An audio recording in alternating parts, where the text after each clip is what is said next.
Berusaha yang di-Pertua ABIM Pahang, Ustaz Abdul Aziz bin Abdul Rahman.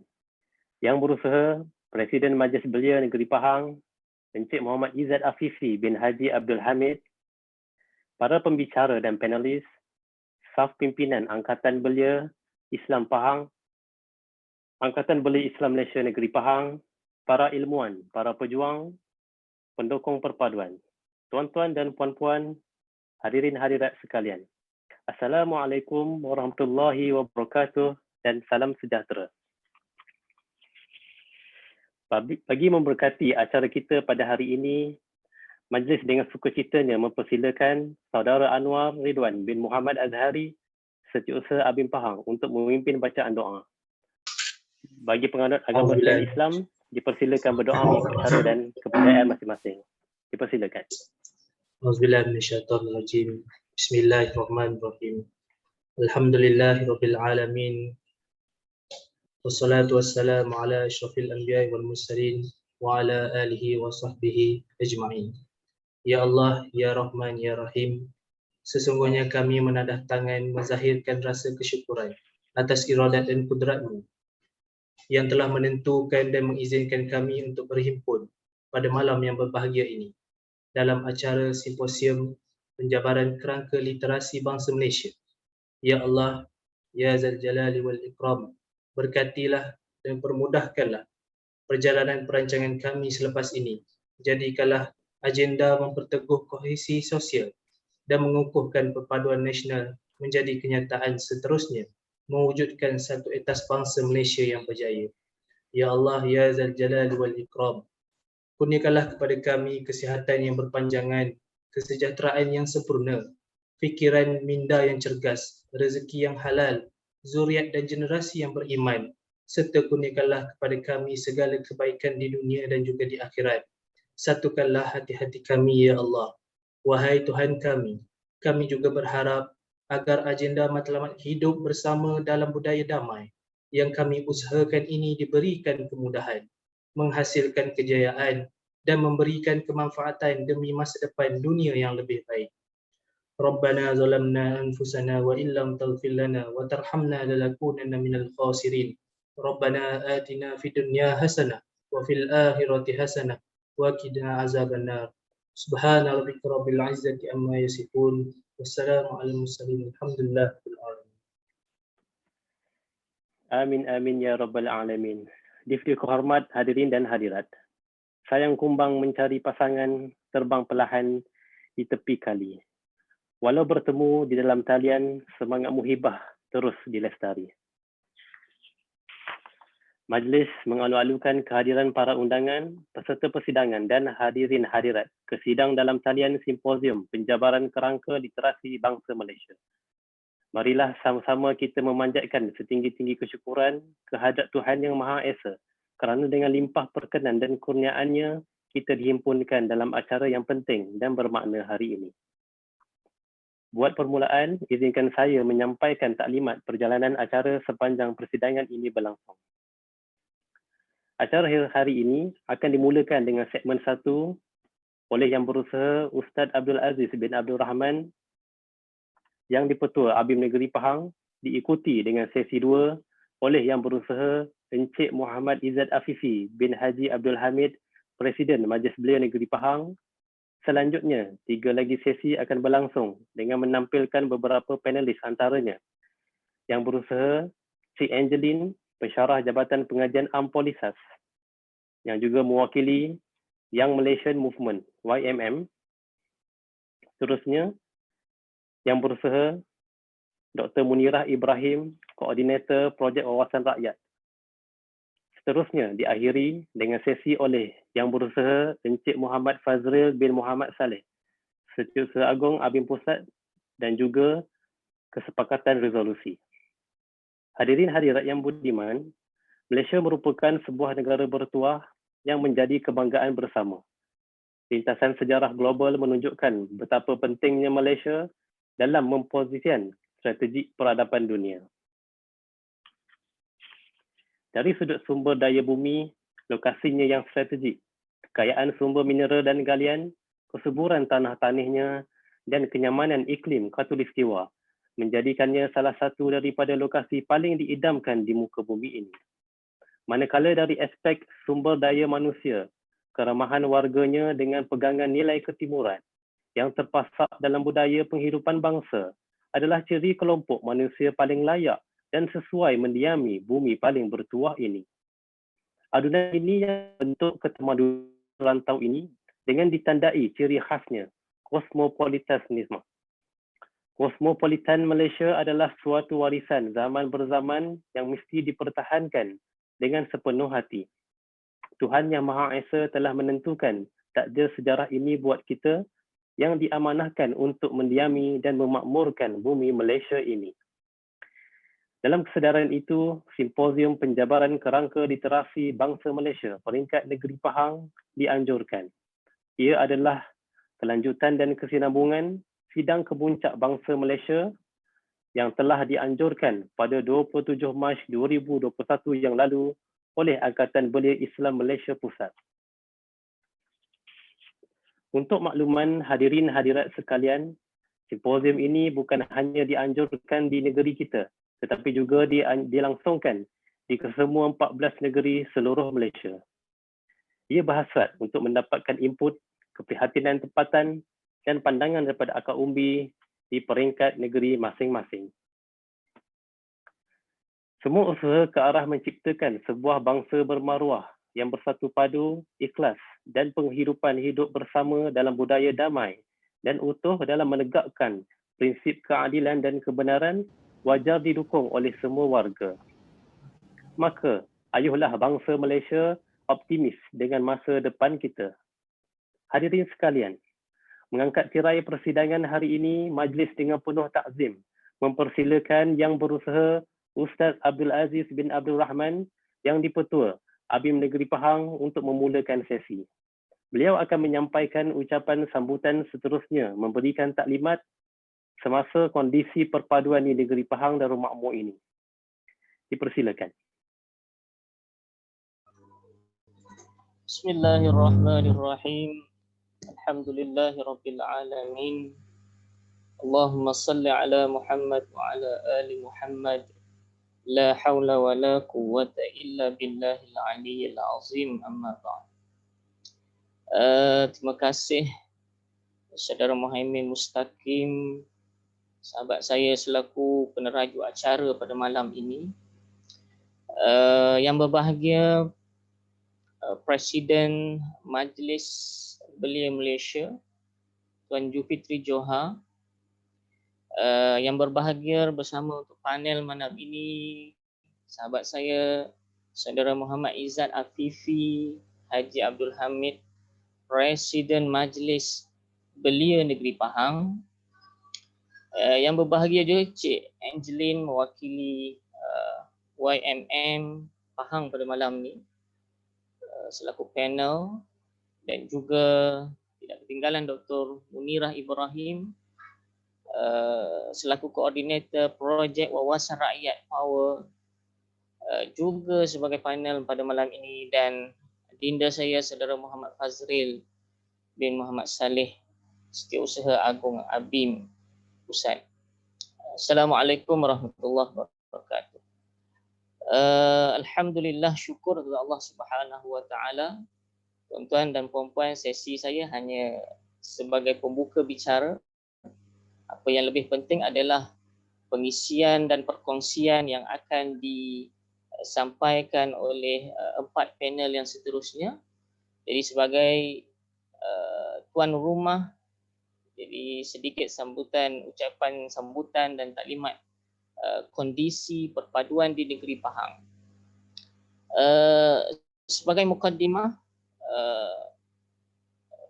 maafkan saya juga. Saya cuba saudara Pratap tadi saya cuba pengusi Jawatankuasa Perpaduan Majlis Belia Negeri Pahang, dan juga kawan-kawan dari YMM yang turut serta bersama pada malam ni, kena acknowledge ni program bersama bangsa Malaysia, dan juga para ilmuwan yang saya tengok dalam list tadi agak ramai, dan sahabat-sahabat semua insya-Allah. Sebagai pembuka bicara, saya ingat sekadar perkongsian, mohonkan saya untuk berkongsi ayat yang sentiasa kita sebut yang terkait dengan isu bangsa Malaysia. Bila mana Allah Subhanahu wa taala sebut dalam surah Al-Hujurat ayat yang ke-13, ba'da a'udzu billahi minasyaitonir rajim, ya ayyuhan nasu inna khalaqnakum min dzakarin wa untha wa ja'alnakum syu'uban wa qabaila lita'arafu inna akramakum 'indallahi atqakum innallaha alimun khabir. Sadaqallahul azim. Sahabat-sahabat yang saya kasihi, saya mulakan simposium penjabaran kerangka literasi bangsa Malaysia peringkat negeri Pahang pada malam ini dengan ayat ini sebagai pembuka bicara agar kita sama-sama menilai apa yang disebutkan oleh Allah Subhanahu wa taala dalam ayat ini. Bila mana Allah Subhanahu wa taala menyebut, wahai manusia, sesungguhnya kami telah menciptakan kamu daripada seorang lelaki dan seorang perempuan. Kemudian kami jadikan kamu berbangsa-bangsa dan bersuku-suku agar kamu saling kenal mengenali. Buat sahabat-sahabat daripada agama lain, saya ingat ayat ini adalah ayat kita bersama dalam nak memahami konteks bangsa Malaysia yang sedang kita perjuangkan. Izinkan saya untuk sedikit berkongsi apa yang disebutkan oleh Sayyid Qutb dalam tafsir fi Zilal, yang menyebutkan di awal ayat itu, tafsirannya adalah ya ayyuhan nas. Allah panggil wahai manusia. Sahabat-sahabat, kalau dalam konteks ayat ini, wahai manusia itu adalah, fahamnya ialah Allah panggil seluruh manusia sama ada Islam maupun tidak Islam. Selepas itu Allah sebutkan bahawa kami jadikan kamu dari laki dan perempuan. Kami jadikan kamu dari berbagai-bagai suku dan bangsa. Yang sebenarnya apa yang nak kita bincangkan, nak kita berikan pencerahan hari ini adalah berkaitan dengan kesatuan dalam bangsa Malaysia. Apa yang Allah sebutkan dalam itu ialah perbezaan suku, perbezaan bangsa, perbezaan warna kulit, perbezaan rupa paras, dia seharusnya tidak menjadi isu. Sedangkan perbezaan itu sepatutnya menjadi rahmah untuk kita terus bersatu, lengkap melengkapi. Dalam konteks lengkap melengkapi itu kan, yang berbeza itulah yang saling lengkap melengkapkan. Mungkin ada pandangan yang mengatakan bahawa masyarakat Chinese itu hebatnya pada perdagangan contohnya, dan ada setiap bangsa itu ada kelebihan dan kemampuan masing-masing.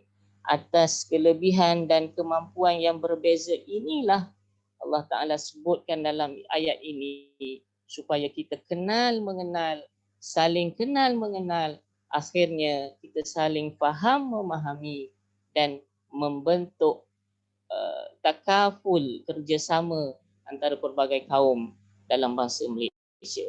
Jadi atas semangat itu saya ingat simposium penjabaran kerangka literasi bangsa Malaysia peringkat negeri Pahang pada malam ini harus kita manfaatkan sebaik mungkin dalam memahami konteks dan seterusnya kita perjuangkan bersama insya-Allah. Itu sedikit saya ingat ucapan sambutan daripada tuan rumah ABIM Negeri Pahang. Jika nak dikongsikan kondisi perpaduan Negeri Pahang, saya sempatlah merujuk sedikit Jabatan Perpaduan dan Integrasi Nasional di peringkat Negeri Pahang. Secara umumnya kalau kita tengok data bagi Negeri Pahang ni, Pahang ni negeri terbesar tuan-tuan. Alhamdulillah. Saya perlu sebut tu sebab terbesar pun rakyat dia tak ramai. Walaupun besar dengan keluasan 35,965 km persegi, kita hanya ada rakyat dalam lingkungan 1.67 juta sahaja. Dan menariknya dalam komposisi rakyat di negeri Pahang ini, kita masih ramai kaum lelaki dari kaum wanita. Itu menarik juga tu. Sebab ialah selalunya wanita mendominasi, dan dari sudut peratus kaum, kalau dapat saya kongsikan di negeri Pahang, 80.5% adalah komposisi Bumi Putra, diikuti oleh sahabat kita dari kaum Cina dengan 14.8%, sahabat kita dari kaum India dengan 4.3%, dan etnik lain 0.4%. Program perpaduan di negeri Pahang terus berjalan di setiap peringkat, dan saya ingat apa yang perlu kita fikirkan di peringkat kita adalah sejauh mana keberkesanan program perpaduan yang sebenarnya banyak inisiatif yang telah dijalankan oleh pihak kerajaan sebenarnya. Kalau dapat saya sebutkan dalam konteks pendidikan, saya seorang guru, kita ada tadika perpaduan di peringkat prasekolah, yang kemudian kita ada di peringkat sekolah rendah, kita ada kelab rukun negara di sekolah, tetapi nampaknya tidak mendapat sambutan yang sebaiknya. Dan kita juga ada remote kalau di peringkat sekolah rendah, rancangan intervensi murid untuk perpaduan, yang hari ini agak tak dengar khabar dah. Dan di peringkat mahasiswa, saya ingat masih wujud Sekretariat Rukun Negara. Dan inilah usaha-usaha yang sedang berjalan, dan saya ingat simposium penjabaran kerangka literasi bangsa Malaysia malam ni dapat kita hasilkan sesuatu yang mungkin boleh menambah baik apa yang ada. Jadi saya rasa cukup sekadar itu sebagai ucapan sambutan dan juga taklimat kondisi perpaduan negeri Pahang. Selamat bersimposium bangsa Malaysia. Terima kasih kembali kepada Saudara Muhaimin. Okey, baik. Terima kasih diucapkan kepada Ustaz Abdul Aziz yang telah pun menyampaikan ucapan sambutan dan juga taklimat semasa kondisi perpaduan di negeri kita ini. Baik, majlis dilanjutkan lagi dengan pembentangan sesi kedua oleh Yang Berusaha Encik Muhammad Izzat Afifi bin Haji Abdul Hamid, Presiden Majlis Belia Negeri Pahang. Beliau akan memberikan pandangannya berhubung peranan warga dan gerakan belia dalam inisiatif perpaduan di negeri. Dipersilakan.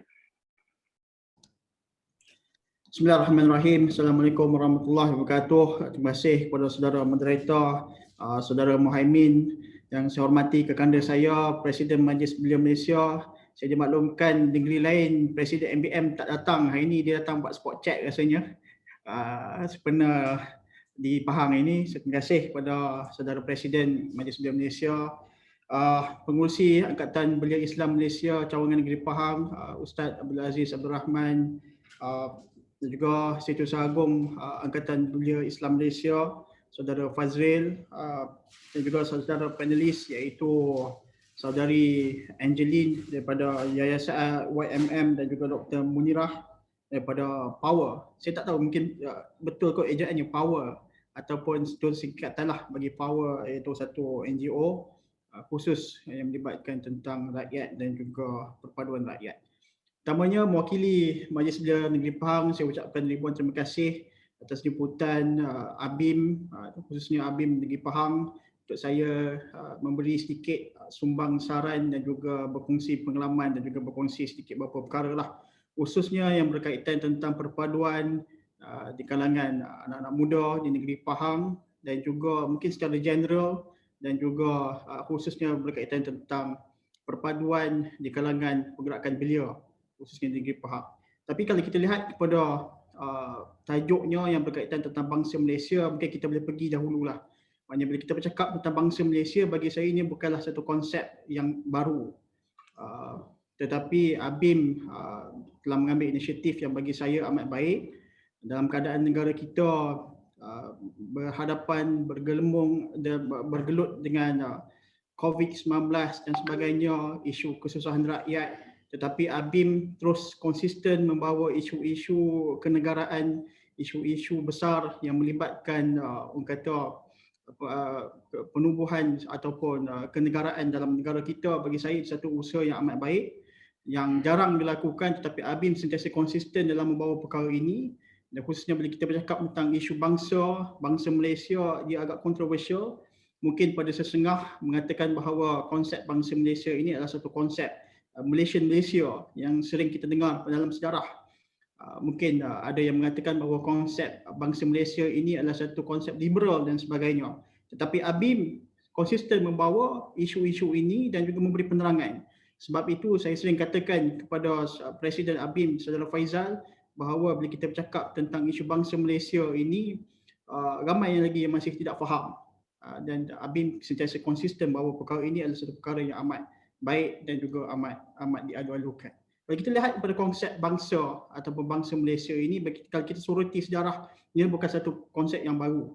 Kalau kita tengok sendiri dalam sejarah Islam sendiri, Sahifah Madinah itu sendiri, kita lihat daripada beberapa banyak fasal-fasal yang berkaitan tentang perlembagaan ataupun Sahifah Madinah, 23-24 fasal yang ada dalam Sahifah Madinah itu adalah berkaitan tentang hubungan antara umat Islam dan juga dengan bukan Islam. Itu menunjukkan bahawa Madinah sebuah negara yang orang kata berbilang kaum, multiracial, multi-religion, dan satu perkara yang menunjukkan bahawa Islam itu merhargai kosmopolitan ataupun kepelbagaian yang ada khususnya Madinah pada ketika itu. Kalau kita lihat juga dalam negara kita, contohnya konsep bangsa Malaysia, boleh kita lihat antara yang terawal kita boleh lihat dalam di Johor.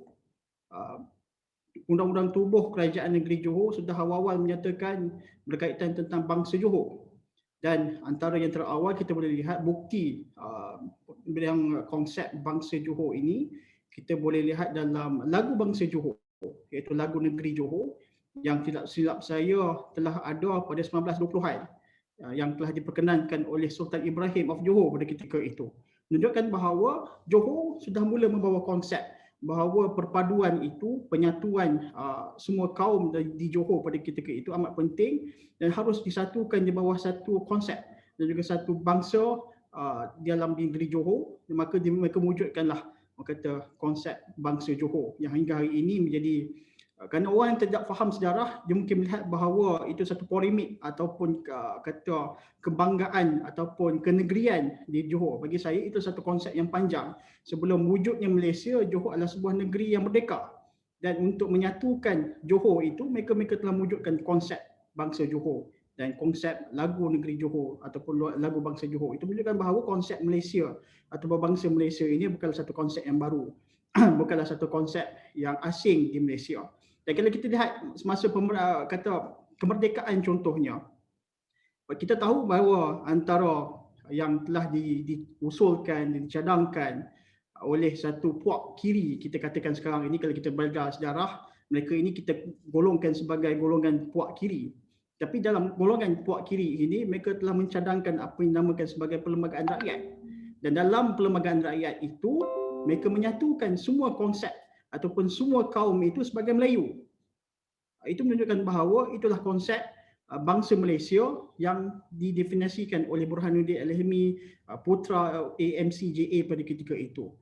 Itu bagi saya itu sebenarnya itulah konsep yang bangsa Malaysia, cuma dalam definisi perlembagaan rakyat yang telah dibawa oleh saudara ataupun Burhanuddin Al-Hilmi dan juga sahabat-sahabat ketika itu ialah bahawa semua bangsa, semua kaum, ras dan juga tanpa mengira agama di Malaysia ini ataupun di tanah Melayu pada ketika itu hendaklah didefinisikan sebagai Melayu untuk menyatukan semua kaum, semua ras dan juga tanpa mengira agama pada ketika itu sebagai satu negara dan juga maknanya negara bangsa yang pada ketika itu dinamakan sebagai tanah Melayu ataupun Melaya pada ketika itu. Itu membawa ke konsep Malaysia yang dibawa oleh Abim, yang cuba dibawa oleh Abim ini merupakan satu konsep yang asing dalam negara kita, dalam sejarah kita, dalam sejarah panjang negara kita, khususnya semasa peperangan ataupun semasa kemerdekaan negara kita.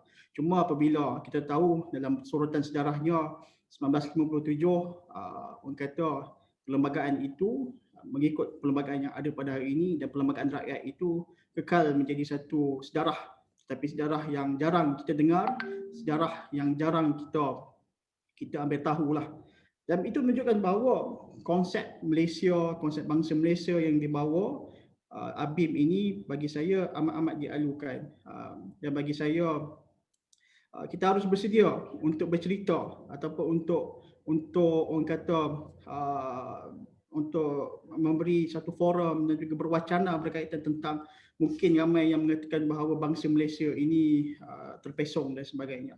Anak muda bagi saya harus bersedia untuk mewancanakan dan juga berbincang tentang isu-isu sensitif ini. Dan Abim membawa perkara ini ke hadapan dengan wujudnya penjabaran. Inilah kali pertama saya dengar perkataan penjabaran, dan Abim sentiasa membawa isu-isu bahasa Melayu ini memang antara Abim yang terhadapan, dan saya rasa kerana simposium yang dibawa oleh Abim inilah satu terma baru dikeluarkan ataupun terma baru yang boleh belia kita belajar, iaitu penjabaran. Sebelum petang tadi baru saya baca ataupun cek apa itu dimaksudkan dengan tentang penjabaran itulah. Tapi bagi anak muda, bagi saya kita sudah memang sepatutnya berbicara tentang bangsa Malaysia. Kita pertima walaupun Malaysia ini sebenarnya masih lagi sebuah negara yang muda. Kita merdeka lebih kurang dalam 64 tahun bagi untuk sebuah negara, satu sejarah yang pendek. Kalau kita compare, kalau kita bandingkan dengan negara-negara jauh ataupun dengan negara besar yang lain. Mereka contohnya sudah berusia 240 lebih tahun, 243 tahun. Itu pun masih lagi mereka masih lagi ada isu-isu besar ataupun isu-isu yang masih lagi menjadi polemik dalam negara mereka. Di negara kita, isu polemiknya ialah bangsa Malaysia ini ataupun isu perpaduan ini masih lagi menjadi isu-isu yang seharusnya kita lihat. Tapi anak muda bagi saya kita harus bersedia untuk berbincang, kita harus bersedia untuk membawa perkara-perkara yang mungkin menjadi tabu, menjadi pantang orang muda ataupun orang sebelum ini. Kita melihat pada contohnya bersedia seperti mana Osman Awang sedia katakan dalam pantun ataupun dalam sajak Melayu, jika takut melanggar pantang, jangan takut melanggar pantang jika pantang menghalang kemajuan. Jangan segan menentang larangan jika yakin pada kebenaran. Abim fokus, dan bagi saya itu satu perkara yang amat baik. Peranan beliau selain kita mendiskusikan, mewacanakan perkara ini, di peringkat pergerakan beliau kita memang sentiasa fokus tentang isu perpaduan. Di kalangan di Majlis Belia Malaysia, Saudara Presiden pun sudah ada di sini. Boleh katakan semua Majlis Belia negeri-negeri kita memang ada jawatan kuasa perpaduan. Dan di peringkat negeri Pahang contohnya, Exco yang menjaga perpaduan ini juga menjadi sebahagian daripada jawatan kuasa perpaduan di peringkat kerajaan negeri. Itu menunjukkan bahawa peranan persatuan belia dalam membawa isu-isu perpaduan ini amat penting, dan juga mungkin Saudara Pratap yang juga merupakan pengerusi jawatan kuasa perpaduan yang ada bersama-sama kita boleh mengambil input dan juga untuk membincangkan lagi lebih lanjut yang berkaitan tentang bangsa Malaysia di negeri Pahang kita ini. Di Malaysia pula ataupun di peringkat kebangsaan kita ada Saudara Lim Swee Bok. Di peringkat Majlis Belia Negeri kita ada Saudara Pratap, iaitu yang daripada pengurusi KPBT negeri Pahang. Dan bagi saya way forward ataupun apa yang perlu kita lakukan oleh anak muda belia pada hari ini, mungkin yang patut kita fokuskan ialah tentang rukun negara. MBM sekarang ini juga sedang menjuarai kempen yang kita namakan sebagai merakyatkan rukun negara. Rukun negara sudah boleh kita katakan sudah dilupakan. Kita hanya menghafal tetapi kita tidak menghayati apa yang dimaksudkan dengan rukun negara. Kalau kita compare, kita bandingkan dengan sahabat ataupun saudara-saudara kita di Indonesia, mereka dengan Pancasila tu ibarat kata roh dan juga jasad. Bila kita bercakap tentang Pancasila, semua rakyat Indonesia itu wajib hafal dan mereka tahu apa yang dimaksudkan tentang Pancasila. Kalau kita bandingkan dengan rakyat Malaysia, kalau kita cakap rukun negara, mungkin ada sesengah dapat menghafal apa yang dimaksudkan tentang rukun negara, lima konsep ataupun 5 rukun dalam rukun negara tersebut. Tapi kalau kita minta mereka untuk mengulas apa yang dimaksudkan tentang keluhuran perlembagaan itu, bagi saya mungkin mereka tidak faham. In fact, terma keluhuran perlembagaan itu pun mungkin satu isu yang patut ataupun anak muda sekarang tidak faham. Mereka hanya tahu menghafal, tapi in terms of ataupun dari segi menghayati apa yang dimaksudkan tentang rukun negara itu mungkin satu isu ataupun satu perkara lain. Tapi bagi saya penghayatan rukun negara itu penting sebelum kita bercakap tentang bangsa Malaysia. Sekiranya bangsa Malaysia ini dapat kita laksanakan, sekiranya semua rakyat Malaysia faham apa yang dimaksudkan tentang rukun negara dan juga dasar-dasar polisi-polisi yang lain. Contohnya, dasar kebudayaan kebangsaan. Berapa ramai rakyat Malaysia yang faham ataupun yang faham tentang dasar kebudayaan kebangsaan? Saya yakin dan saya percaya anak muda yang ada pada hari ini tidak banyak yang tahu tentang dasar kebudayaan kebangsaan. Bagaimana kita nak membina sebuah negara bangsa sekiranya kita tidak tahu apa yang dimaksudkan dengan kebudayaan kebangsaan. Maka itulah antara cabaran majlis belia sama ada di peringkat kebangsaan maupun di peringkat negeri untuk memberi penerangan dan juga penjelasan tentang rukun negara, tentang dasar-dasar dan kerajaan, khususnya dasar pembinaan sebuah negara, dasar kebudayaan kebangsaan. Juga harus kita beri fokus dan juga harus kita membanyakkan lagi perbincangan dan juga forum. Bagi saya, antara perkara yang boleh dilakukan oleh anak muda bersedia ataupun anak muda harus melakukan sesuatu dari segi pendidikan. Anak muda ataupun belia ataupun perpaduan itu boleh kita semai, boleh kita pupuk daripada pendidikan. Tapi hari ini kita tahu bahawa polemik pendidikan juga adalah satu polemik yang besar dalam negara kita. Polemik tentang sekolah kebangsaan, sekolah jenis kebangsaan masih lagi tidak dapat diselesaikan pada hari ini. Okey, itu juga ABIM saya mengesyorkan sekiranya kalau boleh untuk kita mencari jalan penyelesaian berkaitan tentang isu perpaduan dalam pendidikan ini. Kalau dulu kita ada sekolah integrasi, sekarang saya tak pasti sama ada sudah ada, masih lagi dijalankan ataupun tidak sekolah integrasi. Dulu kita ada sekolah wawasan. Kononnya untuk menyatukan sekolah jenis kebangsaan dan sekolah rendah sekolah kebangsaan ini untuk bersama-sama duduk bermain, tapi juga jadi satu-satu projek gagal kerajaan. Maka kita harus lakukan sesuatu dan kata antara perkara yang boleh kita lakukan adalah melalui pendidikan. Bagi saya dah cukup dah kot. Bagi saya itulah maknanya kalau cakap banyak kan dia bagi 15 minit je. Mewakili Majlis Belia Negeri, saya ucapkan ribuan terima kasih kepada ABIM Kebangsaan maupun ABIM Negeri Pahang atas penganjuran ini, dan bagi saya ini bagi saya permulaan. Mungkin Ustaz Abdul Aziz boleh kita perpanjangkan lagi dan perbanyakkan lagi isu ataupun konsep bangsa Malaysia ini di Negeri Pahang. Terima kasih dan juga saya serahkan kembali kepada saudara moderator. Okey, baik. Terima kasih kepada Tuan Presiden Majlis Belia Negeri Pahang di atas pembentangan yang disampaikan sebentar tadi. Majlis dilanjutkan lagi dengan pembentangan sesi ketiga oleh Yang Berusaha Saudari Angeline, pensyarah Jabatan Pengajian Ampolisas yang juga mewakili Young Malaysian Movement YMM. Beliau akan memberikan pandangannya berhubung isu-isu perpaduan daripada kacamata kemajmukan masyarakat. Dipersilakan. Okey. Terima kasih semua. So, selamat malam. Saya ucapkan kepada hadirin sekalian. Pertama sekali saya ingin mengucapkan terima kasihlah kepada pihak penganjur iaitu Angkatan Belia Islam Malaysia dan juga Majlis Belia Malaysia kerana sudi menjemput saya untuk berkongsi sedikit pandangan tentang isu-isu perpaduan dari kacamata kemajmukan. Saya berasa banggalah dan bersyukur kerana dilahirkan di Malaysia. Menerima pendidikan di sini selama 21 tahun, sejak kindergarten sampai master pun di sini juga. Saya fasih dalam 4 bahasa, mempunyai kawan, rakan sekerja dan pelajar yang berbilang kaum. So sebenarnya sebagai seorang kaki tangan kerajaan lah ya, saya agak risau sebab takut kesasar dari segi penggunaan perkataan dan terlanggar akta yang ditentukan. Jadi sebelum bermula, saya ingin menegaskan bahawa ucapan yang saya sampaikan hanyalah sekadar pandangan dan juga pengalaman saya sendiri dan bukannya pandangan masyarakat kaum Cina ataupun pihak yang lain. Ya, kalau siapa yang faham tu boleh bagi saya reaction yang hati ke, good ke, tekan sikit. Nak tengok ada siapa yang dah tertidur dah. Dekat pukul 10 dah ni. Alright. Okay. So, okay, nampak je. Okay. Jadi saya berharap para hadirin boleh mendengar dengan hati dan fikiran yang terbuka ya. Oleh kerana masa yang diberikan amat terhad, jadi saya akan cuba fokus kepada 3 isu yang utama, iaitu pertama sekali, punca perbalahan dan pencanggahan pendapat antara kaum, ya. Yang kedua, kesan negatif isu perkauman terhadap pembangunan negara dari segi ekonomi dan juga sosial. Yang ketiga adalah cara untuk mengeratkan silaturahim dan memupuk semangat perpaduan antara pelbagai kaum.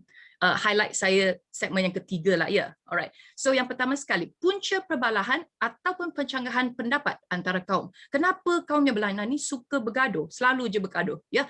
Punca pertama adalah disebabkan oleh mentaliti, prejudis, stereotip ataupun individu yang berfikiran terlalu konservatif, di mana segala kelakuan dan pendapat yang berbeza dengan dia adalah pelik dan salah. Ini bukan definisi kamus, ini definisi saya ya. So jangan nanti isu pula. Mereka beranggapan atau mengeneralisasikan bahawa sesetengah kaum ni mempunyai sifat yang sama berdasarkan pengalaman dia sendiri ataupun keluarga. Sebagai contoh lah ya, pakcik ni pernah ditipu oleh kaum A, maka dia berpendapat bahawa seluruh kaum A tu semuanya jahat dan penipu. Maka dia pun pass down mentality dia, pengalaman dia kepada cucu cicit dia. Maka semua orang pun rasa, gitu ke, rupa-rupanya dia tu jahat.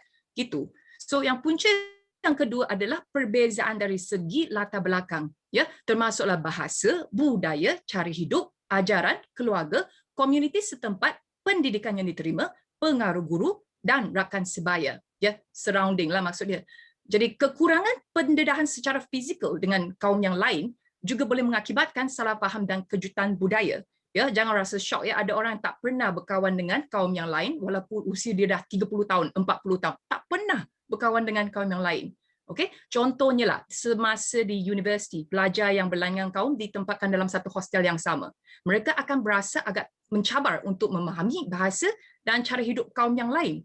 Ya, walaupun kita semua Malaysian, kita semua faham BM, tapi bila kita berjumpa dengan orang yang sama kaum, yang share bahasa yang sama, secara automatiknya kita akan guna bahasa itu. Walaupun dalam Malaysia ada Pahang, ada Kelantan, ada Perlis kan. Tapi kalau jumpa dengan geng Kelate, kecek bahasa Kelate juga. Ya, jumpa geng Melaka, guna cara cakap Melaka pula. So kita kena faham lah ya perbezaan dia tu. Cina cakap Cina, Iban cakap Iban, Kadazan Dusun cakap Kadazan Dusun, walaupun kita semua Malaysia. Ya, yang ketiga adalah perasaan tidak puas hati terhadap layanan ataupun keputusan. Ya, mereka mempersoalkan, kenapa dia dapat? Kenapa saya tak dapat? Sebab kaum ke? Lepas tu maka bermulalah menyalahkan sesetengah golongan. Itulah tiga-tiga punca yang bagi saya lah yang membuatkan susah sikit nak bersatu padu ni, cakap pasal isu perpaduan. Bahagian yang kedua, saya akan cerita tentang kesan negatif isu perkauman terhadap pembangunan negara dari segi ekonomi dan sosial lah, sebab masa tak cukup, so I fokus 2 poin je. So berdasarkan pemerhatian saya, trend ataupun taktik perniagaan kebelakangan ni lah, beberapa tahun ni lah, banyak peniaga yang menjual produk atas nama kaum dan agama untuk memanipulasikan mentaliti golongan consumer. Saya takkan judge baik ke tak, tapi saya nampak je lah itu satu teknik. Strategi ini akan mengecilkan pasaran dan untung, mengikut persepsi saya lah sebagai seorang Chinese, sebagai yang okay, business minded a bit. Saya akan rasa strategi ini dia mengecilkan pasaran dan untung kerana produknya hanya terhad kepada target tertentu sahaja. Yang kedua, ada juga yang mengatakan pasaran dimonopoli oleh golongan tertentu. Jadi kenyataan sedemikian dia boleh mengakibatkan rasa tidak puas hati antara pelbagai pihak lah. Saya tak nak cakap siapa, pelbagai pihak lah ya, adalah orang. Secara tidak langsung, mentaliti sebegini akan mempengaruhi persepsi pelabur luar terhadap imej Malaysia. Kerana mereka akan menilai status kestabilan politik. Adakah kaum dengan kaum yang lain boleh okey ke, mereka selalu gaduh ke, macam mana kan? Ya. Dan kait dengan potensi pelaburan lah. Kalau stabil, mesti mereka melabur lagi banyak lagi kan. Right? Lepas tu dari segi sosial, saya akan cakap cerita tentang dari segi pilihan kerjaya pula.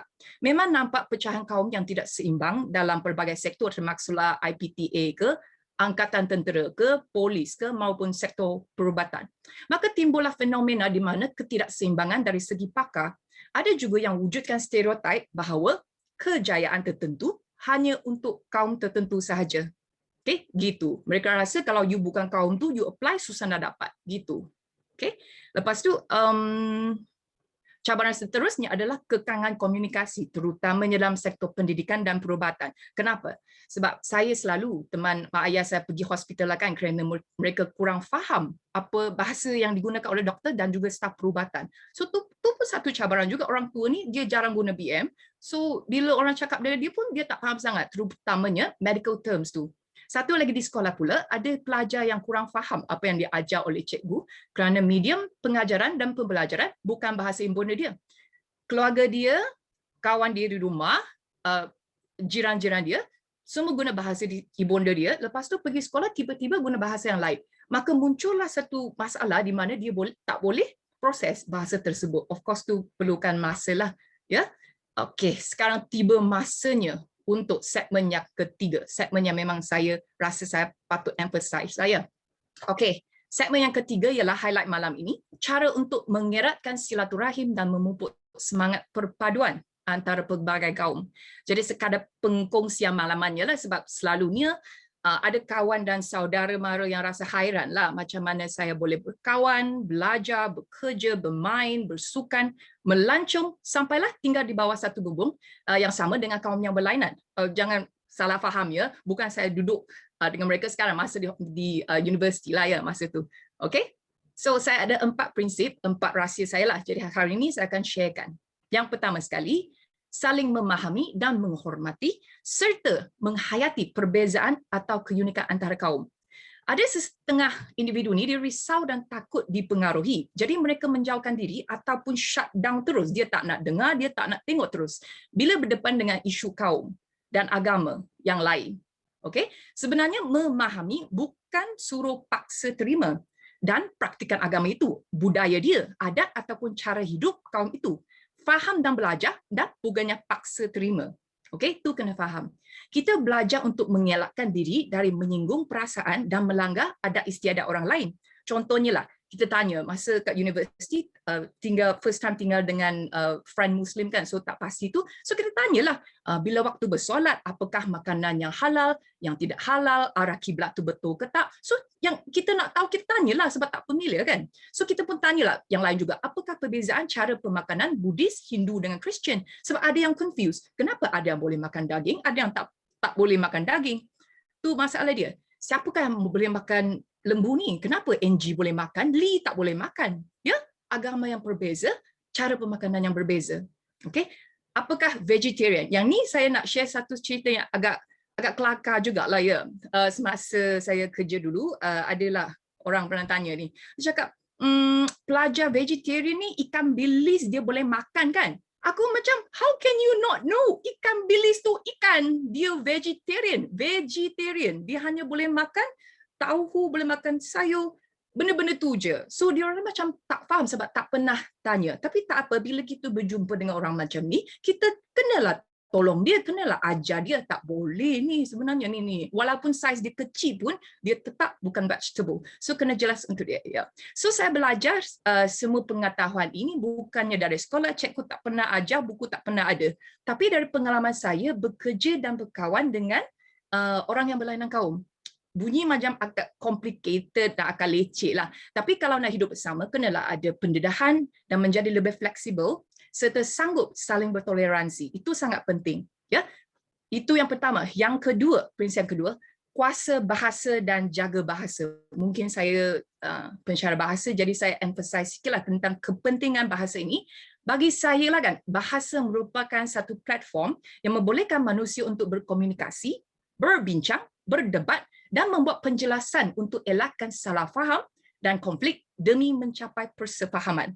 Ya, oleh itu kita perlu menggunakan perkataan yang sesuai dan bincang secara matang dan rasional, bukannya emosional. Tak boleh sikit-sikit rasa sensitif, terguris hati, sakit hati, marah-marah, tak boleh kalau macam tu. Kalau tidak faham, kita tanya. Kalau tak pasti, kita tanya juga. Apa tu aurat?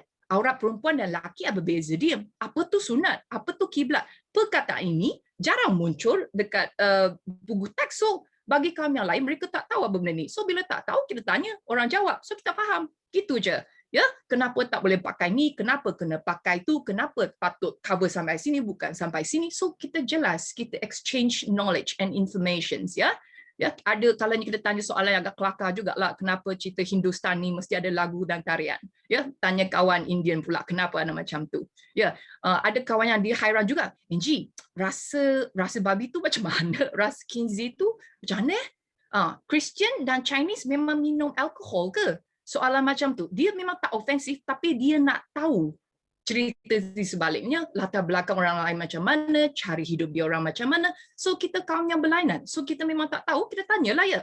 So persoalan yang berkaitan dengan perbezaan budaya ni telah mengeratkan lagi hubungan antara saya dengan kawan-kawan yang lain yang berlainan kaum lah, kerana kita faham dan cuba elakkan perkara yang boleh menyinggung perasaan satu sama lain. Katakanlah saya tahu dia tak boleh makan daging, maka saya takkan ada daging atas meja tu, tak nak singgung perasaan dia. Memang saya tahu orang Islam kena makan makanan yang halal, walaupun cawan ke, sudu ke, semua kena halal. So kita faham. So masa saya travel dengan kawan saya, so kita concern lah, you bawa sabun tu tak? Semua tu utensil kita kena cuci tau. So kita saling mengingati gitu. So we respect each other lah gitu. Okay? Lepas tu, dalam kalangan yang pelbagai kaum ni, satu ni kena biasakan dirilah dengan gurauan dan sindiran ataupun sarkasm yang sangat stereotip. Ya, kita jangan kecil hati dan senang rasa tersinggung. Contohnya biasalah kan, BM bukan bahasa ibunda saya, so selalulah ada kesalahan tata bahasa dan ada kalanya boleh jadi keliru dan kelakar. Sebagai contoh sikit, saya nak makan kelapa, coconut. Tapi bila keluar tu nak cakap cepat tu, saya nak makan kepala. Lepas diorang gelak nak, you nak makan kepala siapa ni? Lepas tu memang kawan agak gelak. So kita pun macam seronok je lah. Tak boleh rasa kecil hati kan. Ada yang nampak saya Cina, so dia akan guna accent Cina. Katakanlah, Amoy datang sini, I tutup betul-betul. Jangan lali sini, lali sana. Walaupun BM saya bukan begitu, tapi semua orang ada banyak stereotip. Oh, dia Cina, saya Malay, mungkin dia tak faham kalau saya guna Melayu, bahasa Malaysia yang sebenar. Mungkin saya kena adjust sikit ikut cara dia, baru dia faham. You tak boleh rasa tersinggung sebab itu sudah jadi satu norm, satu stereotip. Yang Chinese ni, you tak boleh guna bahasa Melayu yang terlalu deep dengan dia, mungkin dia tak faham. Gitu. Okay? Adalah juga yang suka make fun of our Indian friends yang guna gesture gini. Ilik, suka buat macam tu. Ya? Ada yang suka buat macam tu. So kalau kita nak berkawan, nak hidup bersama dengan kaum yang berlainan, kita kena okeylah dengan ni. Kita anggap satu gurauan dan bukannya satu sindiran yang sangat serius. Itu pertama ya. Lepas tu ada gurauan yang stereotip juga. Dia cakap, Cina memang suka nombor 8 kan? Tu salah satu. Melayu suka nombor 4 kan? Lepas tu yang ni warna merah mesti Angie suka ni. Gitu. Tapi kita tak boleh lah kan kalau nak berkawan dengan kaum yang lain, belajar buat lawak tanpa menyakitkan hati orang. Jadi kita boleh belajarlah dengan komedian Encik Haris Iskandar. Ya, saya banyak belajar dengan dia. Okay. Prinsip yang ketiga, melayan orang lain seperti mana kita mahu dilayan. Ya, saya suka menyertai program dan aktiviti yang melibatkan kaum yang berbeza tanpa mengira penganjur. Macam aktiviti hari ini, bagus dan syabas kepada pihak menganjur. Saya pernah jadi AJK untuk program Yadim, Hari Korban, khusus kahwin, baca bulan. Mesti rasa pelik kan, diri Cina dia boleh buat apa? Saya boleh distributekan makanan untuk student saya boleh tolong registration untuk peserta. Ya, semua tu saya boleh buat. Saya pernah jadi panel juri untuk pertandingan kolam sempena Deepawali. Saya pernah jadi penasihat kelab bahasa Mandarin di mana 95% ahlinya bukannya Cina. Lepas tu, kini saya pensyarah bahasa Inggeris di mana 99% pelajar saya bukan Cina. Jadi apa masalah dia? Ya, majlis perkahwinan. Saya memang suka pergi weddings ya, walaupun saya tak kahwin lagi. So I tak kisahlah wedding Melayu ke, Cina ke, Indian ke, Imban ke, Sikh. I pergi je siap pakai baju tradisional dia orang. Itu adalah satu tanda hormat saya terhadap tuan rumah dan juga budaya dia. Of course lah, saya takkan paksa semua orang buat macam tu. Tu style saya yang tunjukkan saya hormat. Ya. So semua pengalaman ini telah membuka mata dan minda saya untuk mempelajari sesuatu yang baru. tanpa mengubah identiti saya dan pegangan saya yang sedia ada. I pergi wedding orang pakai baju tradisional dia, balik rumah I masih saya lagi, I tak berubah, I tak convert, I tak buat apa pun. I masih orang yang sama. Okay? Lepas itu, saya nak bagi pepatah sikit lah ya. Ba kata murah hati, murah rezeki. Mati itu pasti. Tu ustazah suka guna phrase mati itu pasti. I pun terkejut, tapi bila fikir balik tu memang betul. Tak kira Cina, Indian, Malay, kita semua mati juga akhirnya lah kan. So berbuat baiklah dengan ciptaan Tuhan. Kita semua ciptaan Tuhan, ya kan? Alright, saya galakkan hari ini sekalian, sertailah program yang menitik beratkan manfaat untuk semua pihak dan bukan untuk satu kaum tertentu saja. Jangan cakap, ni yang Chinese buat, I tak nak buat. Ni yang Indian buat, I tak nak buat. Ni yang Malay buat, I tak nak serta. Jangan macam tu. Ya, join je sama ada anjuran kerajaan ke ataupun NGO. Seperti kempen derma darah, saya memang suka derma darah, daftar untuk jadi pendemar organs, ya. Derma rambut untuk pesakit kanser, Lock of Hope. Sokong bank makanan yang ada sekarang COVID kan, sebab banyak orang perlukan makanan. So kita tolonglah siapa yang perlu, ya. Jadi sukarelawan untuk vaksin ataupun bencana. Tu tak kira kaum, kita tolong mana kita mampu. Buat lawatan ke Felda, rumah orang tua, rumah anak yatim, kampung orang asli. Sebab kita semua Malaysian, kalau nak tolong, kalau nak bantu, kita tolong je. Okay? Prinsip yang terakhir, prinsip yang keempat, empat dapat, alright, adalah mencari persamaan dan abaikan perbezaan. Sebagai seorang penggemar badminton, saya masuk YMM pun sebab badminton. Saya memang selalu main dengan player yang berlainan kaum lah. Mereka memang sporting dan sudi membantu, sudi berkongsi, sudi mengajar dan tidak kedekut ilmu. Saya berasa bangga dengan pencapaian badminton negara, tapi saya lagi terharu apabila saya nampakkan masyarakat berbilang kaum ni, dia berkumpul, bersorak dan menyokong ahli sukan dari Malaysia. Ya, saya siap nangis masa tu. Ya. Oleh itu, sukan seperti badminton ni dia boleh jadikan satu platform untuk menggalakkan perpaduan antara rakyat Malaysia. Ya, banyakkan match, banyakkan perjumpaan. Alright. So contoh seterusnya, saya nak bagi contoh lah, masa saya bekerja di Korea, saya kerja di Korea selama setahun. Saya amat rindu makanan di Malaysia. Ya, di Korea monoton. Monoton maksudnya semua orang sama color, ya, makan makanan yang sama, muka pun lebih kurang gitu. So saya amat rindu Malaysia sebab semua orang mempunyai feature yang berlainan, makanan yang berlainan, so ada pilihan yang berbeza tiap-tiap hari. So saya bagi contoh lah ya, nasi lemak dengan kuah kari kambing, roti canai dengan kuah sambal. Ya, saya juga rindu ni kuih tiao kungfu, kuih tiao kerang, cikute, yong tau fu dan cakwe. Kalau dengar dengan betul-betul ni, kenapa macam serong-serong sengit-sengit sikit kan? Sebagai seorang penggemar makanan ataupun foodie lah, saya memang suka makan. Bagi saya perpaduan ni kan, dia bagaikan kacukan makanan yang berbilang kaum. Beza tapi sedap. Dia lain sikit, dia adaptasi ni campur-campur sikit, tapi tetap sedap juga. Sekiranya kita boleh terima keunikan makanan pelbagai kaum dan meraihkan sukan negara bersama tanpa kira kaum, bagaimana pula dengan isu yang lain? So itu yang kita nak persoalkan lah, ya, apa yang kita boleh buat untuk membuat satu perubahan. Of course kita tak boleh ubah akta ke apa ke, tapi sebagai seorang individu, if not now, when, bila nak tukar? If not me, who? Kalau bukan saya, siapa nak bertukar, nak mula untuk startkan perpaduan ini? Okay? Sekiranya kita tidak ingin melihat sejarah berulang, maka kita perlu mengubah mentaliti yang tidak betul dan mula belajar untuk memahami dan menghormati perbezaan masing-masing. Mungkin kita nampak ada orang yang tak suka gaul dengan kaum yang lain, itu tidak bermakna dia rasis. Mungkin dia rasa lebih selesa dengan kawan yang mempunyai persamaan dari segi penggunaan bahasa, cara hidup, minat atau topik. Jadi kita tak berhak untuk mengkritik atau mempertikaikan pilihan, keputusan dan tingkah laku seseorang itu, kerana itu adalah antara dia dan Tuhan. Jadi tak baik kita bergosip-gosip, tak baik kita cakap, kenapa dia cakap macam tu, kenapa dia pakai macam tu. Ya, nasib baik sekarang bukan ya bulan puasa kalau cakap berdosa pula. Ya, so I selalu ingatkan kawan I, jangan cakap macam ni tahu berdosa. Gitu. Alright. So okay, oleh itu saya berharap simposium pada malam ini boleh memanfaatkan kalian lah.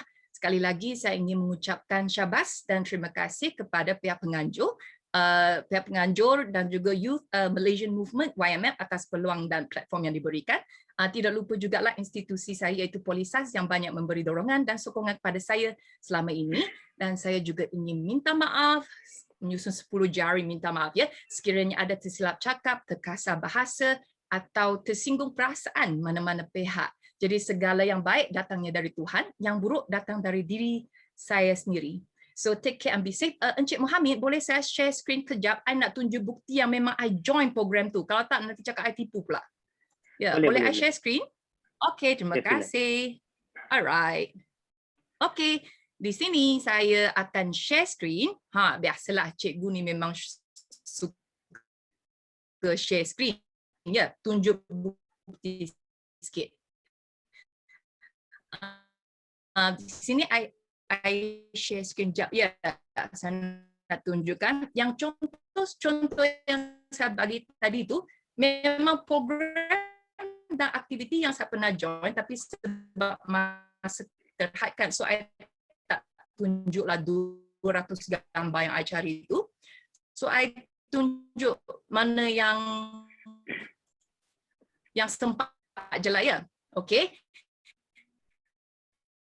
Ni sini adalah kawan-kawan sekerja saya masa di Politeknik Muazzam Shah. Ada yang saya pergi kursus, ada yang sekarang lah saya di Polisas ni kawan-kawan saya. Memang saya dah biasa untuk jadi seorang Cina antara semua yang bukan Cina. So I enjoy je, kita happy je, dah 10 tahun saya dalam field pendidikan ni. Kita happy je, hidup je. Alright? Lepas tu, senang juga gambar. Yang ni student saya di Muazzam lah sebab sekarang kan jumpa dengan mereka. Ni semua student-student saya. Ada yang dari Sabah Sarawak, ada yang Indians, ada yang Chinese, ada yang Malay. Tapi kebanyakannya Malaysian Indian, Chinese sikit. Right? Tapi semua kita happy je. Buat aktiviti bersama itu. Okay. Lepas tu ada juga, ni bukti saya pergi majlis perkahwinan pelbagai kaum. Dulu saya agak cabi lah sebab hidup sekarang susah kan, so saya kena jimat duit sikit. So 2 bulat sekarang turun sikit. So ni lah gambar-gambar yang Kristian pun ada, yang Muslim pun ada, ya, Indians pun ada. So I semua saya pakai baju tradisional. Ya, yang ni gambar saya pergi mancung dengan kawan-kawan yang berlainan kaum. Ada yang Indians, ada Sing, ada yang Chinese, ada yang Malay. Tu, tolong dia pas dia cuci semua tu dengan sabun dia tu. Alright. So, bila kita selalu boleh exchange pendapat dan selalu boleh share perawan yang macam. Alright, gitu. Okay. Dan ada satu lagi, ni jangan cakap dia ni Cina dengan yang orang lain, mesti dia tak boleh ngam dengan jenis spesies dia sendiri. Tak, I ada kawan Cina juga. So, I tak pilih. So, I buat aktiviti ni dengan kaum ni, I buat aktiviti tu dengan kaum tu. Kalau nak, kita sama-sama buat aktiviti yang sama. So, apakah masalah dia? Ya, saya masih pergi church, saya masih pray. So, apa masalah dia? Tak ada masalah. Ya. Lepas ni adalah charity yang saya pernah buat. Saya pernah pergi Indonesia untuk buat charity lah, tolong dia paint Rika tu. Ya, derma darah aktif ya. Yang rambut memang derma rambut. Bila rambut saya dah panjang, saya memang derma untuk cancer patients. Fikirkan macam ni lah. Kalau satu hari nanti kita coy lah ya, kita accident. Ya, bila perlukan darah tu, takkan kita nak cakap, I dah nak darah kaum ni, I nak darah kaum yang cun dengan I je. Sama je. So, jangan jadi macam tu. Ya, kita semua manusia. Bila potong dalam, semua sama je. Warna sama. Luar je, beza. Okay, so kita cuba fokus pada yang baik dan abaikan yang kurang baik lah ya. Nah, ni yang tu saya pergi Felda, yang I join World Visions ni. So tak kisahlah dia anjuran siapa. Asalkan, as long as we call ourselves Malaysian, so kita patut selalu menggapai gini. Masa tak cukup, jadi saya pun tak nak cakap panjang sangat lah. Biasa kena cakap 2 jam. Ni hari ni 15 minit, jadi saya macam cepat sangat, laju sangat. So ada persoalan tu nanti boleh tanya nantilah. Okay, terima kasih. Sekian. Thank you. Okay, baiklah. Terima kasih. Kita ucapkan. Okay, yang next person. Yeah. Thank you, moderator. Thank you. Okay, thank you. Okay, terima kasih ucapkan kepada saudari Angeline di atas pandangan yang sangat menarik untuk kita teliti. Banyak pula nama-nama makanan keluar, lapar pula kita malam-malam ni. Okey, saya juga mengambil kesempatan ini untuk mengalu-alukan kehadiran Presiden ABIM, Tuan Faizal Abdul Aziz yang kita dapat lihat yang turut serta dalam program kita pada ketika ini. Kita ucapkan selamat datang. Baik, seterusnya kita terus lanjutkan lagi dengan pembentangan untuk sesi keempat oleh Yang Berusaha Dr. Munirah Ibrahim, Koordinator Projek Wawasan Rakyat atau POWER. Beliau akan memberikan pandangannya berhubung naratif bangsa Malaysia dan kepentingannya untuk masa depan negara. Dipersilakan, Doktor. Saudara moderator, Assalamualaikum dan salam bangsa Malaysia. Angeline, I'm so impressed by your talk. Sekarang saya risau nak bercakap. So, saya rasa bahasa Melayu Angeline mungkin lebih baik daripada saya. Tak, kita sharing. Tak ada banding-banding, kita sharing. I'm just saying, I'm very impressed. Kalau lah kita tak berada di, di belakang skrin, saya dah peluk dah sekarang ni. Kalau bukan COVID juga, peluk. Virtual hug. Okay. Terima kasih banyak Angeline. Saya sangat terhibur malam ni. Okay. Saya Munirah, saya mewakili pihak Projek Wawasan Rakyat atau POWER yang dihormati pengerusi majlis Saudara Muhaimin Mustaqim selaku setiausaha kerja Persatuan Alumni Parlimen Belia Malaysia dan juga ABIM Pahang, Ustaz Abdul Aziz bin Abdul Rahman yang di-Pertua ABIM Negeri Pahang, Cik Muhammad Izzat Afifi, Haji Abdul Hamid, Presiden Majlis Belia Negeri Pahang, Saudari Angeline, pensyarah Polisas dan juga Wakil YMM Pahang, dan juga Cik Muhammad Fazril Muhammad Saleh, Setiausaha Agung ABIM Malaysia, dan juga Saudara Faisal Abdul Aziz selaku Presiden ABIM. Malam ni saya ingin kongsikan slide daripada pihak POWER. Sekejap saya share skrin.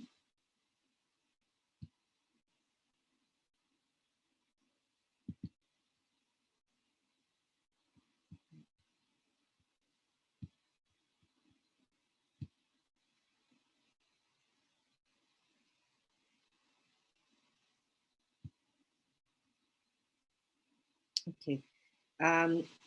Di Projek Bangsa Malaysia ialah satu usaha sama di antara ABIM dan juga Projek Wawasan Rakyat. Jadi sedikit latar belakang tentang kami di Projek Wawasan Rakyat, sebenarnya satu platform di mana mengumpulkan pelbagai individu, organisasi yang sebenarnya melakukan banyak kerja yang baik di peringkat akar umbi dari pelbagai latar belakang, pelbagai kaum, pelbagai agama yang sama-sama bersatu memikirkan atau melakukan kerja-kerja yang sebenarnya sangat baik untuk rakyat. Jadi saya contohnya dari Ikram, dan kita ada wakil-wakil ABIM dalam tu, dan pelbagai NGO yang lain. Jadi ini asas pada Projek Wawasan Rakyat, dan kami ingin mengajukan satu yang lebih besar, itu Projek Bangsa Malaysia seperti mana yang disokong oleh semua yang berada di sini pada malam ini. Jadi kalau kita tengok keadaan Malaysia sekarang ini, kita nampak keadaan Malaysia sekarang seolah-olah tersangkut, seperti stuck in one very difficult position. Salah satu sebabnya ialah dengan pandemik COVID yang berterusan, yang kita belum nampak lagi penghujungnya. Kita tengok negara lain yang satu masa dahulu lebih teruk daripada kita, US, UK dan sebagainya, sekarang mungkin baik. Kita pula terbalik, satu masa dulu kita menangani dengan baik dan sekarang terbalik pula. Ini membawa kepada kemunduran keadaan kita, pecah belah di kalangan masyarakat dan juga tidak dibantu oleh keadaan politik yang tak menentu. Di pelbagai faktor yang menyebabkan keadaan kita sekarang tersangkut. Jadi kita mencari satu game changer. Dan apakah game changer ini? Adakah sebenarnya kita memerlukan revolusi demokratik yang baru? Sebelum ni kita terhad kepada dua wadah perjuangan, iaitu NGO atau POO. NGO ni sebagaimana kita tahu ialah non-governmental organisation. POO ni kita panggilkan political organisation lah, yang besar-besar. Di NGO, untuk kita yang terlibat dengan NGO, tujuan asas kita ialah menolong. Dan ini sebenarnya satu perkara yang sangat baik yang berpaksikan nilai murni. masalahnya dengan, bukan masalah lah, situasi ni ialah skop terhad. Maksudnya selalunya satu NGO ni ditubuhkan untuk mencapai satu perkara dengan mungkin satu kelompok masyarakat, tapi akan sampai satu tahap dia ada skop-skop yang terhad, tak boleh lebih daripada skop yang telah ditetapkan itu. Political organisation pula, dia punya nature-nya ialah diasaskan untuk bertanding. Dan unfortunately diberbaksikan duit dan juga VIP. Tetapi skopnya sangat luas dari segi bidang kuasa dan perkara yang boleh dilakukan apabila seseorang atau satu parti itu mendapat kuasa di peringkat yang kecil atau maupun besar. Jadi ini sedikit perbezaanlah di antara NGO dan political organisation. Jadi kami ingin menganjurkan satu cara ketiga atau third way yang lebih lagi daripada NGO atau political organisation kita sebutkan tadi, iaitu Nation Building Organisation atau NBO.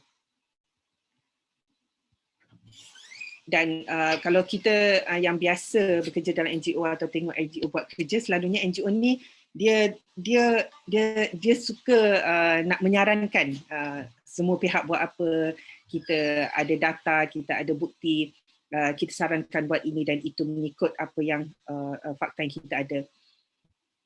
Kalau political organisation pula saling bergaduh tentang apa nak buat, kan? Kadang-kadang lari daripada fungsi sebenar kerana pergaduhan pihak-pihak politik ini. Jadi NBO pula atau Nation Building Organisation yang kita sebutkan tadi, kita ingin fokus kepada membuat. Jadi kalau kita inginkan NBO ni, tujuan asasnya ialah membina dan membukti dan berpaksikan kepada nilai-nilai murni atau values, impact atau kesan dan policies. Dan kita naknya skopnya sangat luas sebagaimana atau lebih lagi daripada political organisation tadi. NBO kalau kita bayangkan dia satu kapal, ialah satu kapal yang dibina oleh rakyat, yang dibina demi rakyat dan dikemudi oleh rakyat. Ini mimpi yang kita harapkan bersama. Kapal ini juga mewakili semua orang, muat untuk semua orang dan memberi harapan yang cerah untuk semua orang. Jadi ini yang dikatakan sebagai projek bangsa Malaysia di antara Projek Wawasan Rakyat dan ABIM, dan sebenarnya saya nampak satu usaha yang sangat baik, bukan sahaja di Pahang pada malam ini tapi di semua negeri lain. Ada juga yang saya terlibat sebelum ni dan wakil-wakil rakan saya daripada Projek Wawasan Rakyat lain juga mengambil bahagian. Satu usaha yang sangat baik oleh pihak ABIM dan sangat seronok sebenarnya mendengar perkongsian daripada pelbagai pihak yang sebenarnya kita inginkan perkara ini bersama. Kita bayangkan ini satu perjuangan yang berperingkat ataupun sequential activism. Dan kalau kita tengok graf ini, kita ingin membawa semua orang daripada point A kepada point B dengan satu peringkat yang non-partisan atau non-political. Dan kita fokus kepada nation building dengan membina semangat bangsa Malaysia yang membara luas di kalangan masyarakat. Bukan sahaja di satu tempat atau di satu negeri, tapi di semua negeri dan di semua tempat. Melibatkan pelbagai lapisan masyarakat. Kita ingin membina atau menanamkan values yang kita sebutkan tadi, nilai-nilai murni, melihat impaknya kepada masyarakat, pelbagai lapisan dan juga polisi-polisi yang baik. Dan ini yang proses yang dinamakan nation building. Dan apabila kita telah mencapai atau proses ini atau lebih asas ini telah dibina, kita ingin pula mencapai point C. Dan point C ini kita fikir tentang peringkat 2 itu bertanding dan mungkin memimpin kerajaan pada waktu ini. Dan kita membina calon-calon yang sesuai untuk membawa kepada point C. Tetapi yang penting kita bina asas dulu, baru kita fikir untuk bertanding. Hakikatnya sekarang ini tiada peringkat A ke B tu. Jadi calon-calon yang datang bertanding terus kepada point C daripada zero. Ini masalahnya bila tiada asas yang dibina itu, di situlah larinya daripada proses nation building tu. Kita nampak hanya tujuannya untuk bertanding dan memegang tampuk kuasa. Jadi bila bertanding ini dibina tanpa asas, maka kita nampak kegagalan proses ini. Okey, jadi peringkat 1 yang kita sebutkan tadi ialah 100% non-partisan atau non-political. Dan kita ingin gantikan budaya politik of very important people kepada budaya demokratik yang berbaksikan values, impact dan policies. Kita ingin membina semangat bangsa Malaysia yang kita sama-sama laungkan pada malam ini. Jadi 3 produk bangsa Malaysia yang kami ingin sarankan ialah Rukun Bangsa Malaysia yang berpaksikan nilai-nilai murni, Akar Umbi Bangsa Malaysia yang menghasilkan impak pada masyarakat, dan Manifesto Bangsa Malaysia yang mengandungi polisi-polisi yang baik untuk negara. Di produk keempat pula kita menginginkan 3 prinsip pimpinan yang membawa rakyat bersama, menekankan apa yang menyatukan kita bukan apa yang memisahkan kita, dan juga menekankan pembinaan konsensus. Rukun Bangsa Malaysia yang disebutkan tadi ialah untuk kita definisikan nilai-nilai bersama yang kita definisikan sebagai bangsa Malaysia. Sekarang saya mungkin lari sikit daripada pembentangan ini untuk berkongsi pendapat dan pengalaman saya sendiri. Saya yakin, saya sangat setuju dengan semua panelis pada malam ini dan semua panelis pada malam-malam yang lain melalui roadshow ABIM yang saya kirakan usaha yang sangat baik. Tapi saya sangat percaya sebenarnya kita semua inginkan perkara yang sama. Tak kisah kita ni kaum mana ataupun agama mana, latar belakang macam mana pun, sebenarnya banyak sangat titik-titik persamaan yang kita inginkan bersama. Contohnya, tanya siapa dalam Malaysia yang hari ini tak mahu bebas daripada COVID. Ini satu keadaan yang sangat membelenggu kita sehingga ada di antara rakyat kita kasihi yang sangat tertekan dengan keadaan sekarang ini. Jadi kita semua inginkan kebebasan, kesihatan yang baik. Kita ingin anak-anak kita boleh pergi ke sekolah, kita boleh pergi bekerja dengan selamat, ada makan-makan macam Angeline kongsikan bersama tadi kan. Kita rindukan suasana itu. Jadi ini banyak perkara yang kita nak bersama. Kita ingin membina masa depan untuk keluarga kita, anak-anak kita. Kita inginkan jiran-jiran yang peduli dan yang kita boleh harapkan. Kita inginkan keselamatan, bebas daripada crime.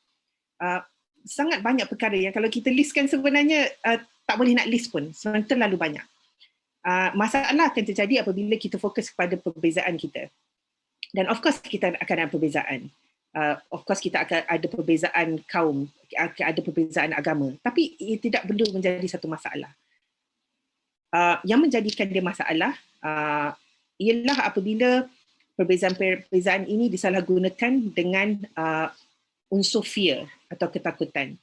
Jadi bila ada fear, secara nalurinya manusia dia akan bertindak secara fight or flight response. Saya sebagai doktor, ini satu keadaan fizikal kita. Bila kita takut, kita akan terus switch on fight or flight response. Fight or flight response ni kalau kita bayangkan di zaman purba, kalau orang attack kita, tak kisah zaman purba lah, zaman sekarang pun. Kalau orang attack kita, kita mesti the first thing kita nak ialah defend ourselves kan. Kita akan protect ourselves sebab kita tak nak disakiti, kita tak nak di attack tu. Masalahnya bila kita berada dalam fight or flight response tu, kita tak boleh berfikir tentang benda-benda lain yang lebih besar, lebih luas, lebih detail. Kerana satu je matlamat kita ialah untuk menyelamatkan diri. Jadi ini masalahnya apabila ada unsur fear. Ya, dan orang berada dalam fight and flight response dan automatically defending themselves. Tetapi unsur fear inilah yang disalahgunakan oleh sesetengah pihak untuk memecah belahkan masyarakat kerana ingin mencapai satu tujuan tertentu. Jadi ini yang sebenarnya memisahkan kita yang sebenarnya satu masyarakat yang sangat harmoni. Yang sebenarnya saya yakin kita sebenarnya saling hormat menghormati. Dan kita ingin hidup dalam saling tenang sesama sendiri. Tetapi macam mana kita nak atasi unsur fear ni dan pihak-pihak yang suka menanamkan unsur ketakutan ini ke dalam masyarakat? Satu, saya kira kita perlu yakin dengan identiti kita sendiri. Contohnya bila Angeline bercerita malam ni, saya sangat teringat kepada rakan baik saya yang berbangsa Cina. Macam Angeline juga, kami sangat close waktu universiti dulu, masih keep in touch sampai sekarang. Dan saya ada ramai rakan-rakan bangsa lain juga di tempat saya bekerja. Saya sebenarnya bila saya balik Malaysia daripada sambung belajar di UK, saya specifically mencari satu tempat yang saya ingin pelbagai kaum dan pelbagai agama. Itu memang satu syarat tempat saya bekerja. Tapi apa saya katakan ialah apabila kita yakin dengan identiti kita sendiri, tak perlu tidak perlu ditakuti oleh orang-orang lain yang ada identiti lain. Saya yakin dengan agama saya Islam, saya kaum Melayu, dan saya tidak perlu takut kepada rakan saya yang kaum Cina atau India atau selainnya, atau rakan saya yang beragama Kristian atau Buddhis atau Hindu dan sebagainya, kerana saya yakin dengan agama dan identiti saya sendiri. Dan sebenarnya mungkin ini yang kita perlu tanamkan, itu keyakinan dengan identiti kita sendiri supaya orang tak mudah memogokkan ketakutan itu ke dalam diri kita. Kerana kita yakin, sekejap ya, hilang benda ni.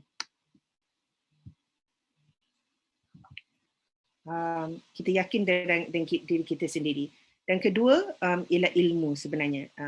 Sebab saya pernah kongsikan di persidangan ABIM sebelum ini, bahawasanya kalau kita bayangkan kita pergi zoo, atau kita tengah jalan di luar zoo, dan tiba-tiba ada orang menjerit kan, ada gajah liar. So, semua orang pun berlari. Kita pun nampak semua orang berlari. Dan kita pun sebenarnya nak lari sekali sebab dah ada orang jerit gajah liar dan semua orang berlari. Maka kita ikut je. Tapi kita terfikir, tetapi saya pernah tengok gajah yang tak liar. Betul ke gajah ni gajah liar? Dan bila kita tengok ke atas, dia rupanya zoo negara. Betul ke gajah tu gajah liar? Jadi sebab kita ada ilmu yang kalau di zoo sepatutnya bukan gajah liar, dan kita pernah membaca tentang gajah yang tak semuanya liar, maka kita pun pergi siasat keadaan itu, tengok rupanya gajah tu bukan gajah liar pun. In fact ada budak tengah bagi dia makan apple. Kan? Dan itu suasana zoo yang sebenarnya sangat selamat dan tak ada masalah. Tapi ini yang sebenarnya berlaku di negara kita. Apabila orang itu tidak berilmu, dia mudah dipengaruhi oleh propaganda. Jadi percaya saja. Ramai orang dengar percaya je, ikut je. Share je dalam WhatsApp, ada gajah liar. Kan? Tapi dia tak ada ilmu dan dia tidak menyiasat perkara sebenar. Dan masalah yang terjadi apabila orang yang pandang dari jauh ni menampakkan ini satu situasi yang dia boleh ambil keuntungan darinya. Maka dia kata, kita boleh gunakan isu gajah liar ni untuk menakutkan masyarakat supaya sebab kita tahu masyarakat tak ada ilmu tu. Jadi saya suka gunakan analogi ini, sebenarnya kita perlukan ilmu supaya kita tidak sekali lagi mudah dimogokkan oleh ketakutan yang ditanamkan oleh pihak-pihak yang tertentu. Okey, saya teruskan kepada pembentangan ni. Jadi rukun bangsa Malaysia yang kita sebutkan tadi atau nilai-nilai murni yang kita ingin tanamkan tadi, macam mana kita nak tahu apakah nilai murni kita bersama. Jadi kita memerlukan kepada dialog seperti yang diusahakan oleh ABIM malam ni yang sangat baik, memerlukan kepada networking dan jaringan yang luas, dan sama-sama kita menjadikan ini sebagai satu dokumen asas di mana kita saling berbincang tentang apa yang menjadi nilai-nilai kita bersama. Jadi projek Wawasan Rakyat dan juga ABIM dalam projek Bangsa Malaysia ni sudah pun mengadakan dialog-dialog ni juga. Malam ni sebenarnya ada dialog bersama mahasiswa dan sebelum ni dengan orang asal dan wakil daripada Sabah Sarawak untuk kita dengar semua pihak dan apa yang diperlukan oleh setiap kumpulan masyarakat di Malaysia. Tapi kita juga memerlukan bantuan, bantuan untuk menyebarkan konsep Bangsa Malaysia ini. Jadi kita harap bukan hanya tertakluk di sini sahaja dengan panel-panel yang sangat baik malam ni dan juga para pendengar, tapi lebih luas daripada ini lagi. Kita mahu semua orang terlibat.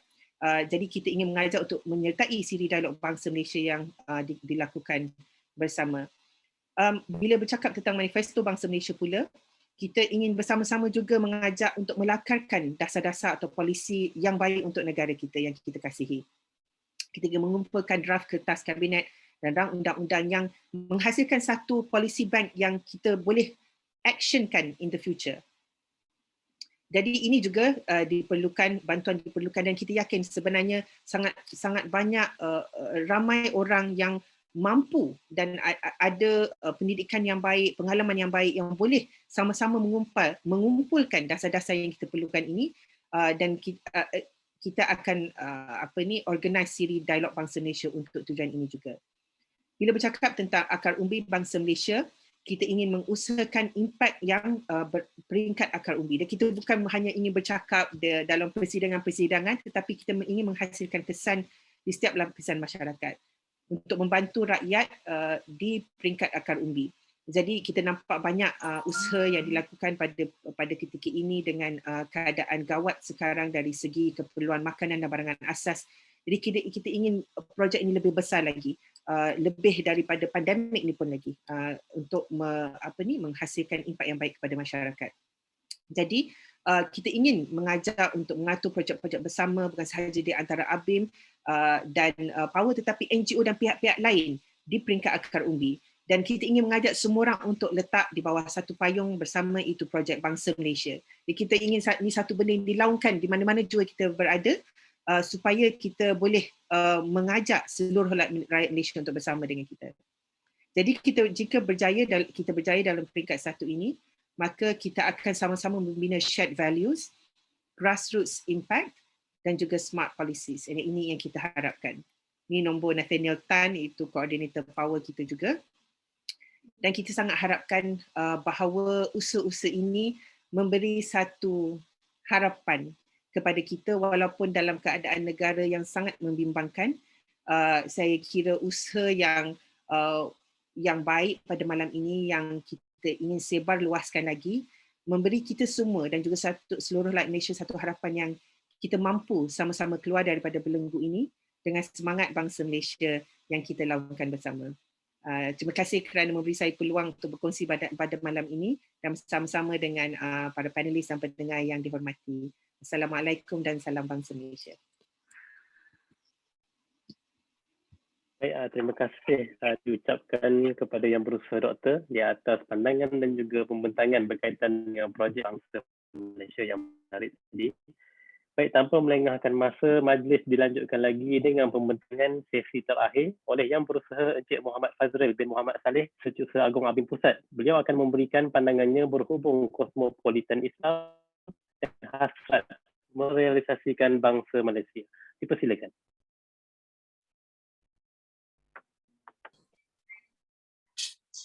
So Muhaimin yang saya kasihi, yang di-Pertua ABIM Negeri Pahang, Ustaz Aziz, Saudara Presiden Majlis Belia Negeri, Saudara Izzat, tak lupakan juga Presiden Majlis Belia Malaysia yang bersama dengan kita tadi, Saudara Julfitri Johar, Puan Angeline, Dr. Munirah dan semua hadirin yang bersama dalam sesi simposium pada malam ini bersama dengan Negeri Pahang. So sekalian, Alhamdulillah kami mengucapkan syukur kepada Allah SWT ada kesempatan pada malam ini untuk berkongsi sikit sebanyak dengan saudara sekalian terkait dengan isu yang sedang kita bahaskan malam ini. Saya ambil masa yang ringkas sahaja, dah 10.30 malam, sekadar untuk menambah rencah atas apa yang telah dibincangkan saya bersama.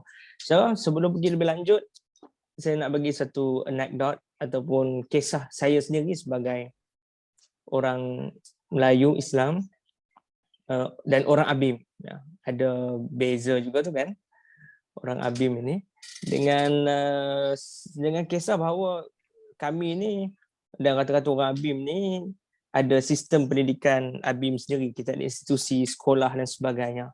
Kita sekolah di Tadika ABIM, Taski. Kita masuk sekolah rendah ABIM, Seri. Kemudian masuk sekolah menengah, barangkali ada yang masuk sekolah menengah ABIM ataupun ada yang pergi ke sekolah menengah agama dan sebagainya. Kemudian ada yang masuk masuk universiti Islam atau mengaji di luar negara, negara Arab dan sebagainya. Tidaklah saya sebut semua orang ABIM begitu kan, tapi itu yang saya sendiri rasakan daripada kecil sampailah kepada kita di universiti, kita duduk dalam kelompok kita sahaja. Ada pro and cons, ada yang manfaat pastinya banyak dan juga ada juga disadvantage ataupun bukan disadvantage tapi kerugian-kerugian yang barangkali kita tak peroleh manfaat yang lain berbanding orang lain kan. Antaranya adalah bila kita duduk dalam kelompok kita kurang mengenal kelompok yang lain, kurang mengenal kaum lain, kurang mengenal kawan-kawan yang lain dan sebagainya. Saya ada sikit pengalaman diberikan rezeki oleh Tuhan, tercampak sekejap ke negeri Borneo di Sarawak. Pastinya berbeza pengalaman dia antara negeri yang di Semenanjung dengan negeri di Borneo. Dan itu yang kami rasakan dalam pengalaman 4-5 tahun tinggal di sana, hampir-hampir tak nak balik dah ke Semenanjung. Tapi alhamdulillah baru tahun lepas balik ke sini COVID pula. Tak sempat pergi ke Pahang. Dah sempat pergi Pahang itu tahun lepas. Jadi saudara sekalian, itu anekdot menunjukkan bahawa kalau kami di ABIM dan orang-orang ABIM, keadaan dia begitu, dalam kondisi dia kurang mengenal orang lain, maka kitalah ataupun kamilah orang yang perlu berusaha lebih kuat, lebih keras untuk mengenal orang lain dalam konteks perpaduan negara demi masa depan kita. Kerana itu apa yang kita usahakan adalah suatu usaha yang bukan topeng-topengan, bukan persona-personaan. Jadi bukan musim-musiman juga. Ia adalah suatu yang hadir dari nurani, hadir daripada hati kita yang tulus untuk sebenarnya membantu diri kami untuk memahami kondisi yang ada di Malaysia dan sama-sama melakar masa depan negara yang lebih baik ke depan. So, saya bahagikan pembentangan tentang bangsa Malaysia dan juga Cosmopolitan Islam dan pembinaan bangsa Malaysia ini kepada 3 aspek. Barangkali kalau teman-teman yang lain dari ABIM mungkin akan tengok sisi yang berbeza dan perspektif yang berbeza. Jadi ada 3 perspektif. Perspektif pertama adalah tentang perspektif ketamadunan. Sikit sebanyak saya nak sebutkan tentang isu dan juga soal pembinaan jati diri yang bukan hanya hadir setelah terbentuknya negara bangsa Malaysia, tapi sudah kita punyai, sudah kita warisi sejak berabad lamanya. Perkara kedua, kita akan berbicara sedikit tentang perspektif sejarah. Sebut sedikit saja perspektif sejarah negara bangsa dan sebagainya. Ketiga, perspektif praktikal. Bagaimana kita boleh secara praktis melaksanakan atau gagasan bangsa Malaysia yang kita idam-idamkan. So, sekarang saya cukup bertuah. Terima kasih kepada panelis. Banyak yang kita dapatkan pada malam ini, saling kita berkongsi. Saya pun belajar banyak benda daripada teman-teman panelis sekalian. Pastinya audiens tu ada banyak lagi benda nak dibincangkan. Barangkali masa tak mengizinkan untuk kita membuka ruang yang lebih luas. Tapi benda ini tak berhenti di sini. Simposium ini kita harapkan nanti dapat dikembangkan ke pelbagai peringkat. Wacananya dapat diwujudkan dalam pelbagai sektor. Perspektif pertama yang saya nak sebutkan di sini adalah perspektif ketamadunan, perspektif peradaban. Ya, saudara, negeri Pahang yang kita duduk hari ini, yang kita diami hari ini, ya, sebenarnya bukanlah sebuah negeri yang hanya muncul dengan kemunculan Kesultanan Pahang yang moden, ya, yang mungkin abad ke-18 Masihi. Tapi saya boleh sebutkan bahawa Pahang sudah muncul sebagai suatu politi, walaupun masih barangkali masih lagi dalam keadaan tradisional waktu itu, tapi sudah muncul sebagai suatu politi, satu pertempatan yang punya sistem bermasyarakat, sistem hidup bersama. Dan itu bukan muncul baru tahun 57 ataupun abad ke-18 Masihi, tapi ia telah muncul berdasarkan catatan sejarah barangkali sejak abad kedua dan ketiga Masihi sudah ada politi yang namanya Pahang. So, boleh tengok dalam catatan Cina, boleh tengok dalam beberapa catatan yang lain dalam ilmu sejarah dan juga catatan sejarah yang ada. Jadi, kalau kita bercakap soal Pahang dan Semenanjung Tanah Melayu, Borneo, Asia Tenggara, kawasan ini merupakan kawasan yang sudah punya kerajaan, sudah punya politi sejak awal abad kedua Masihi. Dan kita duduk di tengah-tengah kawasan perdagangan dunia, kawasan laluan dunia, kawasan yang kaya dengan hasil mahsul. Selat Melaka antara selat paling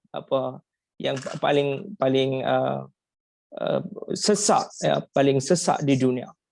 Kita boleh melihat bagaimana Laut Cina Selatan antara kawasan paling kaya di dunia dan direbut-rebutkan oleh banyak kuasa dunia, geopolitik dan sebagainya. Kita melihat bagaimana dalam kawasan Asia Tenggara ini, dia merupakan satu kawasan yang sentiasa didatangi oleh orang dari luar dan sentiasa, maksudnya orang-orang kita yang duduk di sini, orang yang asal, orang yang kemudian datang menetap, saling hidup bersama, saling belajar satu dengan yang lain, saling menerima, dan itu membentuk yang kita namakan sebagai cosmopolitan. Istilah cosmopolitan ni kalau saya dapat ringkaskan, asal daripada 2 perkataan yang tercantum, iaitu istilah Greek. Pertama kosmos, maksudnya sejagat, maksudnya universe kan. Yang kedua polis maksudnya kota. Jadi cosmopolitan maksudnya kota sejagat, kota universal. Itu ciri-ciri yang kita punyai. Saya bagi contoh, abad ke-8 Masihi di sini telah memunculkan apa yang dinamakan sebagai cosmopolitan Sanskrit.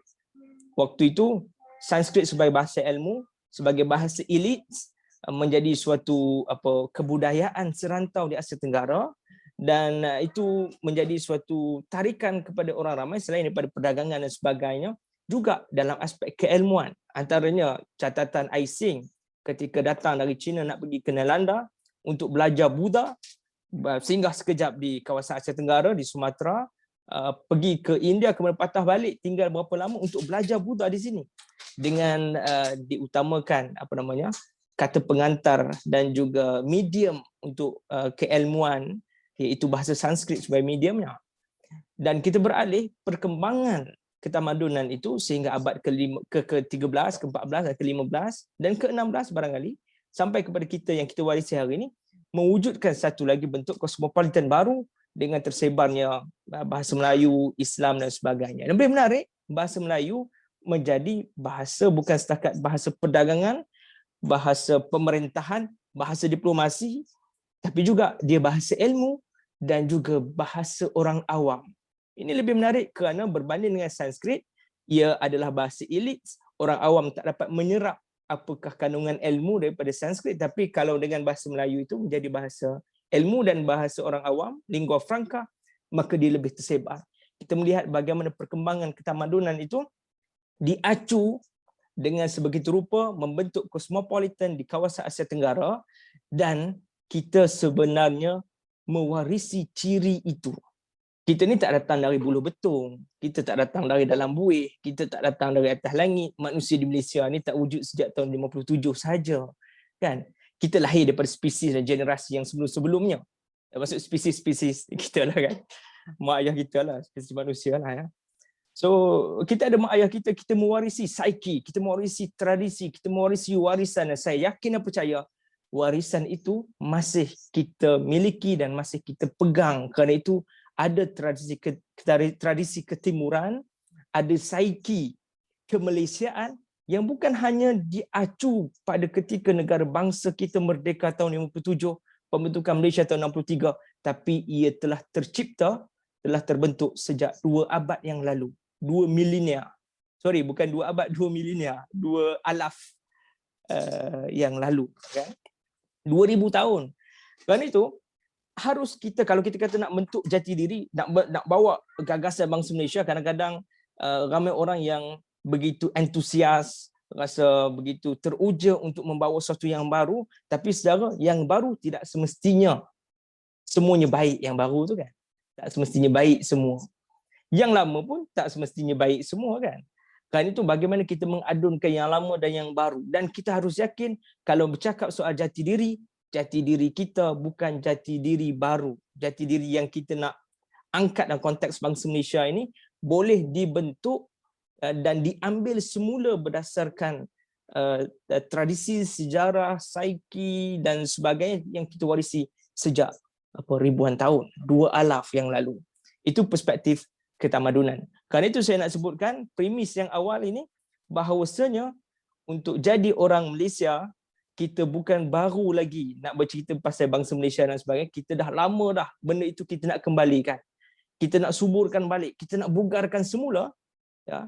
Dan dalam perspektif ini kadang-kadang kita ini diganggu oleh setengah-setengah orang yang nakal dalam kalangan warga negara kita. Setandan pisang tak semuanya baik, ada yang buruk, ada yang busuk. Begitu juga dengan populasi rakyat Malaysia.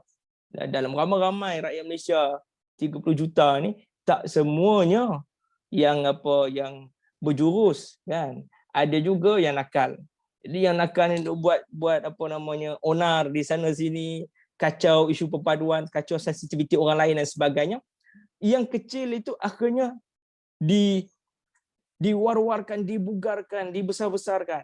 Rasanya ini bukan isu Pahang lah. Pahang insya-Allah nampaknya semangat Tok Gajah, segalanya baik dan harmoni. Kan? Ini semua isu-isu ni, isu KL KL pula yang disalahkan. So saudara sekalian, itu perspektif pertama tentang ketamadunan. Yang kedua, perspektif sejarah. Saya nak sebutkan di sini, kadang-kadang apabila bukan kadang-kadang, selalu apabila berbicara soal bangsa Malaysia, sebut istilah bangsa Malaysia. Tadi Presiden Majlis Belia Negeri Pahang, Saudara Izzat sebut, bila orang kata bangsa Malaysia ni ada banyak perspektif, dia contested ideas, kan? Ada orang kata begini, ada orang kata begitu, kan? Jadi di peringkat kita harus macam mana ya? Harus boleh terbuka dalam memahami konsep bahasa bangsa ini. Baik, ada orang kata, boleh ke kita nak buat bangsa Malaysia? Tuhan kan dah jadi kita bangsa Melayu, bangsa India, bangsa Cina, bangsa Kadazan, bangsa Dusun, bangsa Iban, bangsa Kelabit, bangsa Dayak, bangsa Orang Ulu, bangsa lain-lain lagi. Macam mana nak jadikan bangsa Malaysia? Nampak tak? Ada orang yang main ataupun bertanya soalan itu. Bagus dalam kita memungkinkan suatu gagasan untuk wujud, maka harus ada contestation of ideas. Silakan bertanya, silakan contest. Tapi pada pandangan kami, perkara itu possible, mampu dan boleh berlaku dalam konteks pembinaan bangsa Malaysia. Apa hujahnya? Pertama sekali, yang kita namakan sebagai bangsa Melayu itu pun sebenarnya suatu konsensus yang diwujudkan secara bersama, wujud dalam imajinasi, terbentuk dalam acuan budaya, tatanan hidup, dan ada ciri-ciri kebersamaan dalam kalangan kelompok yang punya ciri-ciri yang sama itu. Saya pergi ke Indonesia, kalau pergi ke Pulau Jawa, atau contoh saya pergi ke Yogyakarta, kan, orang Jawa kan, pekat Jawanya, Surakarta, Solo. Kalau saudara pergi ke sana, saudara kata, orang Jawa Melayu. Confirm dia tak ngaku dia Melayu. Tapi kalau saudara datang ke Malaysia, yang namanya Jawa tu Melayu, yang namanya mungkin keturunan Mandailing tu Melayu, yang namanya Rawa Melayu, yang namanya Banjar pun Melayu, yang namanya apa lagi lah, segala stok Melayu yang ada atau stok Austronesian yang ada di Malaysia ni, kita pukul kata jadi Melayu belaka dengan ada ciri-cirinya.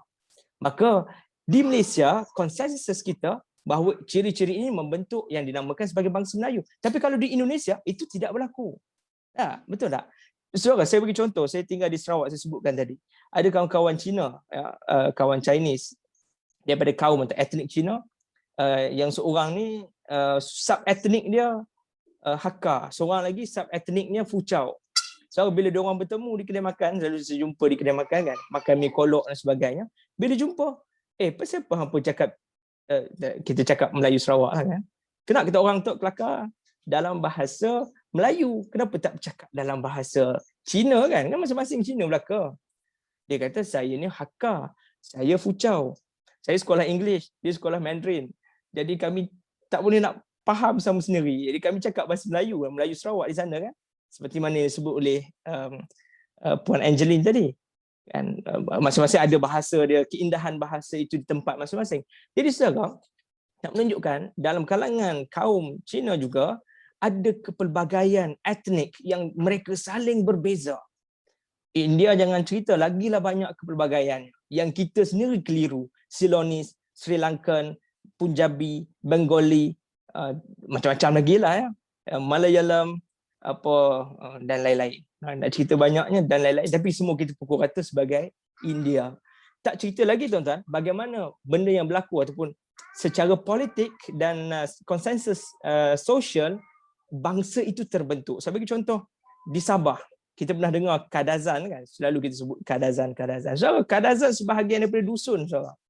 Dan dia bentuk istilah Kadazan itu menjadi suatu etnik secara politik. Dan dia boleh dibina, dia boleh dibentuk. Seorang pergi ke Sarawak, di tempat yang namanya Mukah, ada kelompok etnik yang namanya Melanau. Seorang Melanau di Mukah, bahasa dengan Melanau dekat Oyak berbeza macam itik dengan ayam. Melanau di Oyak, bahasa dengan Melanau di Matu Daro dan Pulau Beruit berbeza macam ayam dengan saya pun tak tahu dah sebut bahasa, tapi berbeza sungguh. Melanau di Bintulu dengan Melanau di Mukah berbeza langsung. Kenapa berbeza? Kerana mereka daripada sub-etnik yang memang berbeza, tapi dicantumkan, dikelompokkan secara politik dan konsensus sosial, maka dia berjaya mewujudkan itu. Dan itu berlangsung zaman berzaman dan sebagainya. Jadi nak disebutkan di sini, berdasarkan hujah itu, bangsa Malaysia boleh wujud atau tidak? Yes, boleh wujud dengan membentuk konsep, penetrate into our imagination, dan kita membentuk ciri dan kesepakatan bersama, dan kita embrace yang embrace ciri-ciri, kaedah dan segala macam yang kita sebutkan tadi. Jadi bukan hanya secara genetik bangsa itu boleh terbentuk, ada banyak cara yang lain.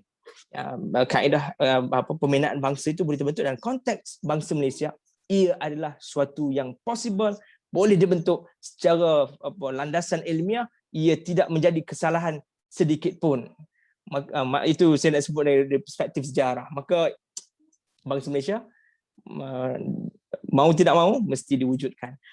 Perspektif yang ketiga, bagi saya masa 2 minit, perspektif yang ketiga ini adalah tentang perspektif praktikal. Kita harus praktikal bercakap tentang benda ini, tak semata-mata bercakap soal gagasan, dan juga kita tidak juga bercakap benda-benda yang memang bagus tapi dia tidak melengkapi cita rasa dan juga syarat-syarat bagi pembentukan negara bangsa atau berbangsa negara dalam konteks kemajemukan di dalam negara Malaysia. Orang Malaysia ni memang mudah tersentuh. Ini salah satu psiki kita juga, psiki orang Malaysia. Dia mudah tersentuh. Psiki ni bukan baru datang sekarang ni, bukan baru datang tahun 57, dia dah datang, saya sebut tadi 2 alaf yang lalu.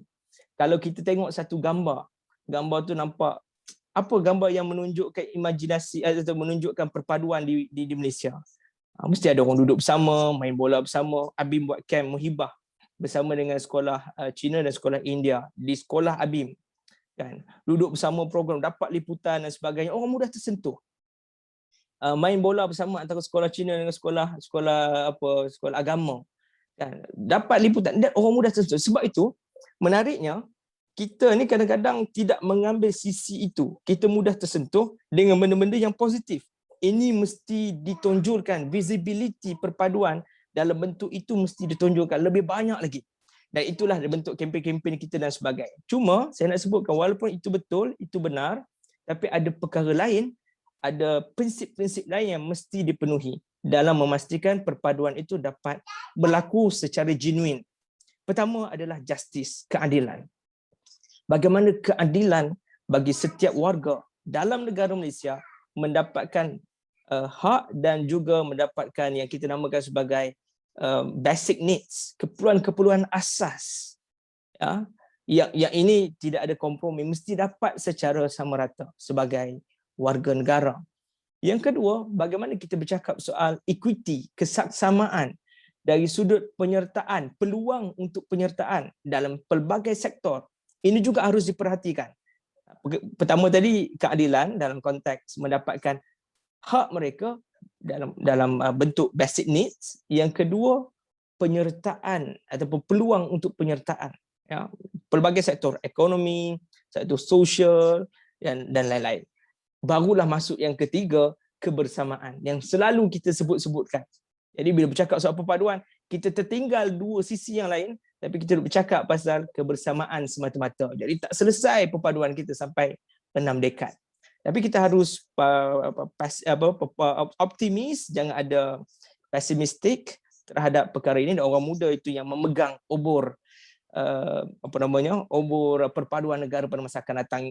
Yang terakhir ni saya nak sebut, yang terakhir, bagaimana secara praktikal kita dapat wujudkan gagasan bangsa Malaysia. Pertama sekali selalu disebut oleh Presiden ABIM, Sir Faisal, tadi bersama dengan kita tapi dia driving balik dari Kuantan, balik KL. Orang malam ni di Kuantan, dia balik pula ke KL kan. So ada urusan yang pelbagai. Jadi secara Presiden ABIM selalu sebutkan, pertama sekali gagasan bangsa Malaysia kita mesti bottom up. Mesti datang daripada kesedaran akar umbi. Jadi akar umbi mesti sedar. Dan kita jangan hanya jadikan dia sebagai program dan musim-musiman. Mesti dia jadi suatu norms, suatu budaya, suatu rutin dan budaya dalam kalangan keluarga kita setiap hari. Anak-anak kita diwujudkan suasana perpaduan itu dan sebagainya. Jadi jangan nak tunggu program perpaduan baru nak buat benda perpaduan ni. Di hari-harian rutin kita itu mesti diwujudkan. Kalau semua orang, semua keluarga dapat mewujudkan rutin perpaduan yang baik dalam konteks kehidupan sehari-hari, itu memang terbaik. Ya, itu yang saya sebutkan pertama, akar umbi mesti sedar dan mesti menggerakkannya. Dan yang kedua, kesepakatan nilai-nilai bersama. Tadi kita sebut pasal pembinaan bangsa kan, so mesti ada nilai-nilai bersama yang boleh kita sepakati. Dalam konteks bangsa Malaysia, apa nilai-nilai bersama dan nilai-nilai yang terkini yang mesti kita rebranding, yang mesti kita embrace dengan izin, yang kita dakapi secara bersama. Bangsa yang bermaruah, bangsa Malaysia. Bangsa yang benci rasuah, bangsa yang sayang alam sekitar, bangsa yang peduli kepada integriti, bangsa apa lagi lah dengan pelbagai bangsa yang tolong-menolong, bantu-bantu dalam keadaan COVID dan sebagainya. Itu mesti kita perincikan satu persatu, apakah nilai-nilai, apakah prinsip-prinsip yang perlu kita wujudkan, dan kita kena rebranding sebab kita punya imajinasi ni akan tangkap bila benda tu lebih jelas kan, lebih rebrand kan, brandingnya bagus dan sebagainya. Dan yang ketiga, gagasan bangsa Malaysia haruslah jadi satu gagasan problem solver, penyelesai masalah melangkaui kaum. Jadi kena keluar daripada pakai kacamata perkauman. Kadang-kadang ada benda yang positif tapi dia tetap perkauman. Saya bagi contoh.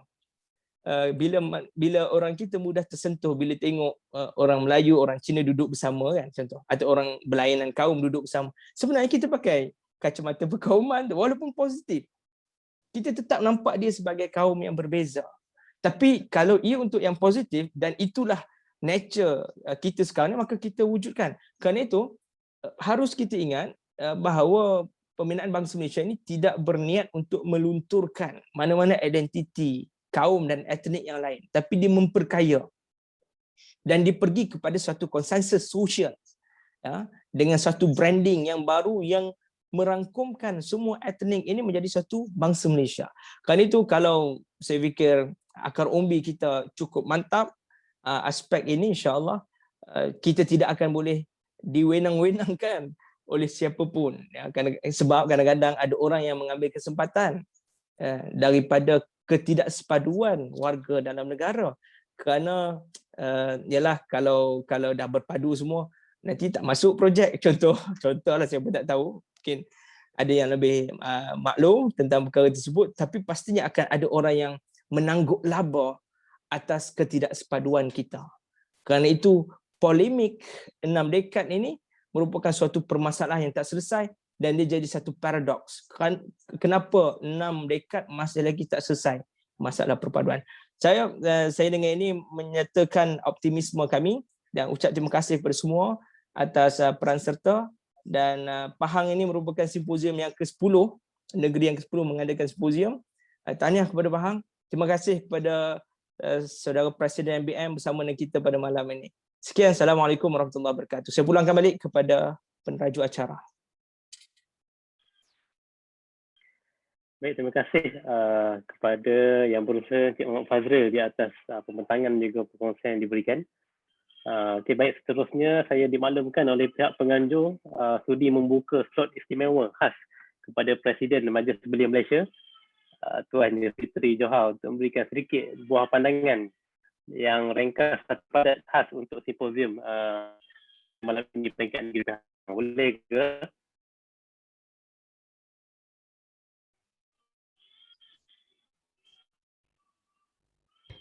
Assalamualaikum warahmatullahi wabarakatuh. Terima kasih kepada Saudara Muhaimin. Saya tidak berhajat langsung untuk bercakap pada malam ini, sekadar mendengar dan juga mendapatkan istifadah, faedah-faedah ilmu yang saya dapat dari pelbagai speaker sebentar tadi.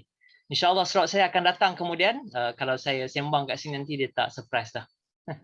InsyaAllah 6 Julai kita akan buat di peringkat MBM. Terima kasih. Assalamualaikum warahmatullahi wabarakatuh. Okey, baik, terima kasih. Kita nantikan slot daripada Presiden Majlis Belia Malaysia 6 Julai nanti. Kita nantikan.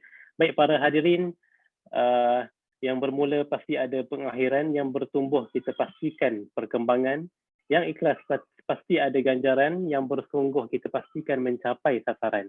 Begitulah iklim wacana kita sepanjang waktu persidangan ini, maka sidang memohon izin hadirin sekalian bagi mewakili pihak penganjur untuk membentangkan cadangan resolusi untuk kesepakatan bersama seluruh warga simposium.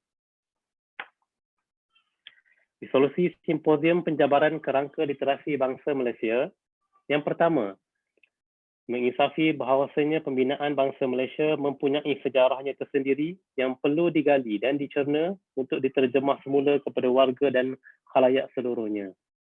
Yang kedua, menyedari bahawa pemahaman terhadap sejarah dan latar belakang identiti bangsa diwujudkan yang bagi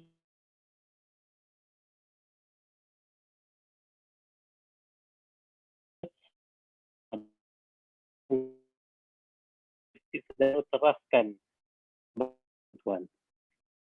Yang ketiga, pasti dalam menyemarak kefahaman negara bangsa dengan bertanggungjawab sebagai hamba Tuhan yang Maha Esa yang berperanan untuk menyebarkan kebaikan dengan hikmah bercitra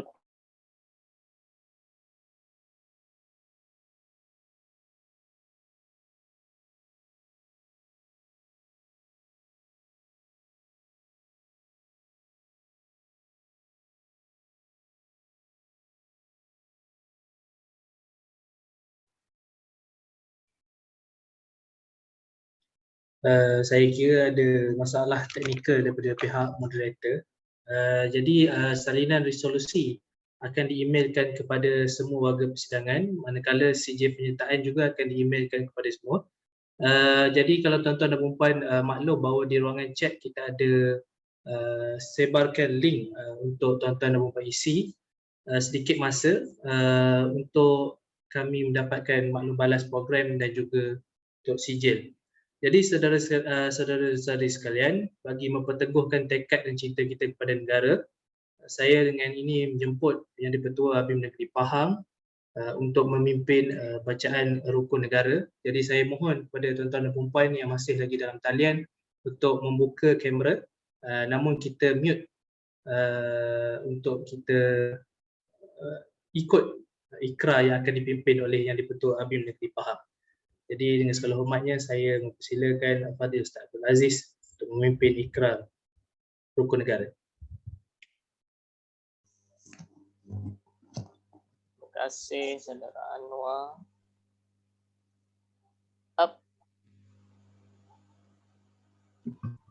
Maka kami, rakyat Malaysia, berikrar akan menumpukan seluruh tenaga dan usaha kami untuk mencapai cita-cita tersebut berdasarkan prinsip-prinsip yang berikut. Kepercayaan kepada Tuhan, kesetiaan kepada raja dan negara, keluhuran perlembagaan, kedaulatan undang-undang, kesopanan dan kesusilaan. Terima kasih kepada Yang di-Pertua Habib Negeri Pahang, mewakili keluarga besar penganjur dan jawatankuasa pelaksana Habib Negeri. Kami merakamkan setinggi-tinggi penghargaan dan rasa terima kasih kepada semua atas kesediaan hadir dalam sesi di atas talian dan mencipta sejarah bersama-sama pada hari ini. Bunga dedap atas para anak dusun pasang pelita, kalau tersilap tutur bicara jemari disusun maaf dipinta. Kami turut mohon maaf atas segala kekurangan dan kelemahan sepanjang mengendalikan majlis hari ini. Sekian, Assalamualaikum warahmatullahi wabarakatuh. Salam sejahtera, salam bangsa Malaysia. Bangsa Malaysia terus hidup bersama dalam budaya damai.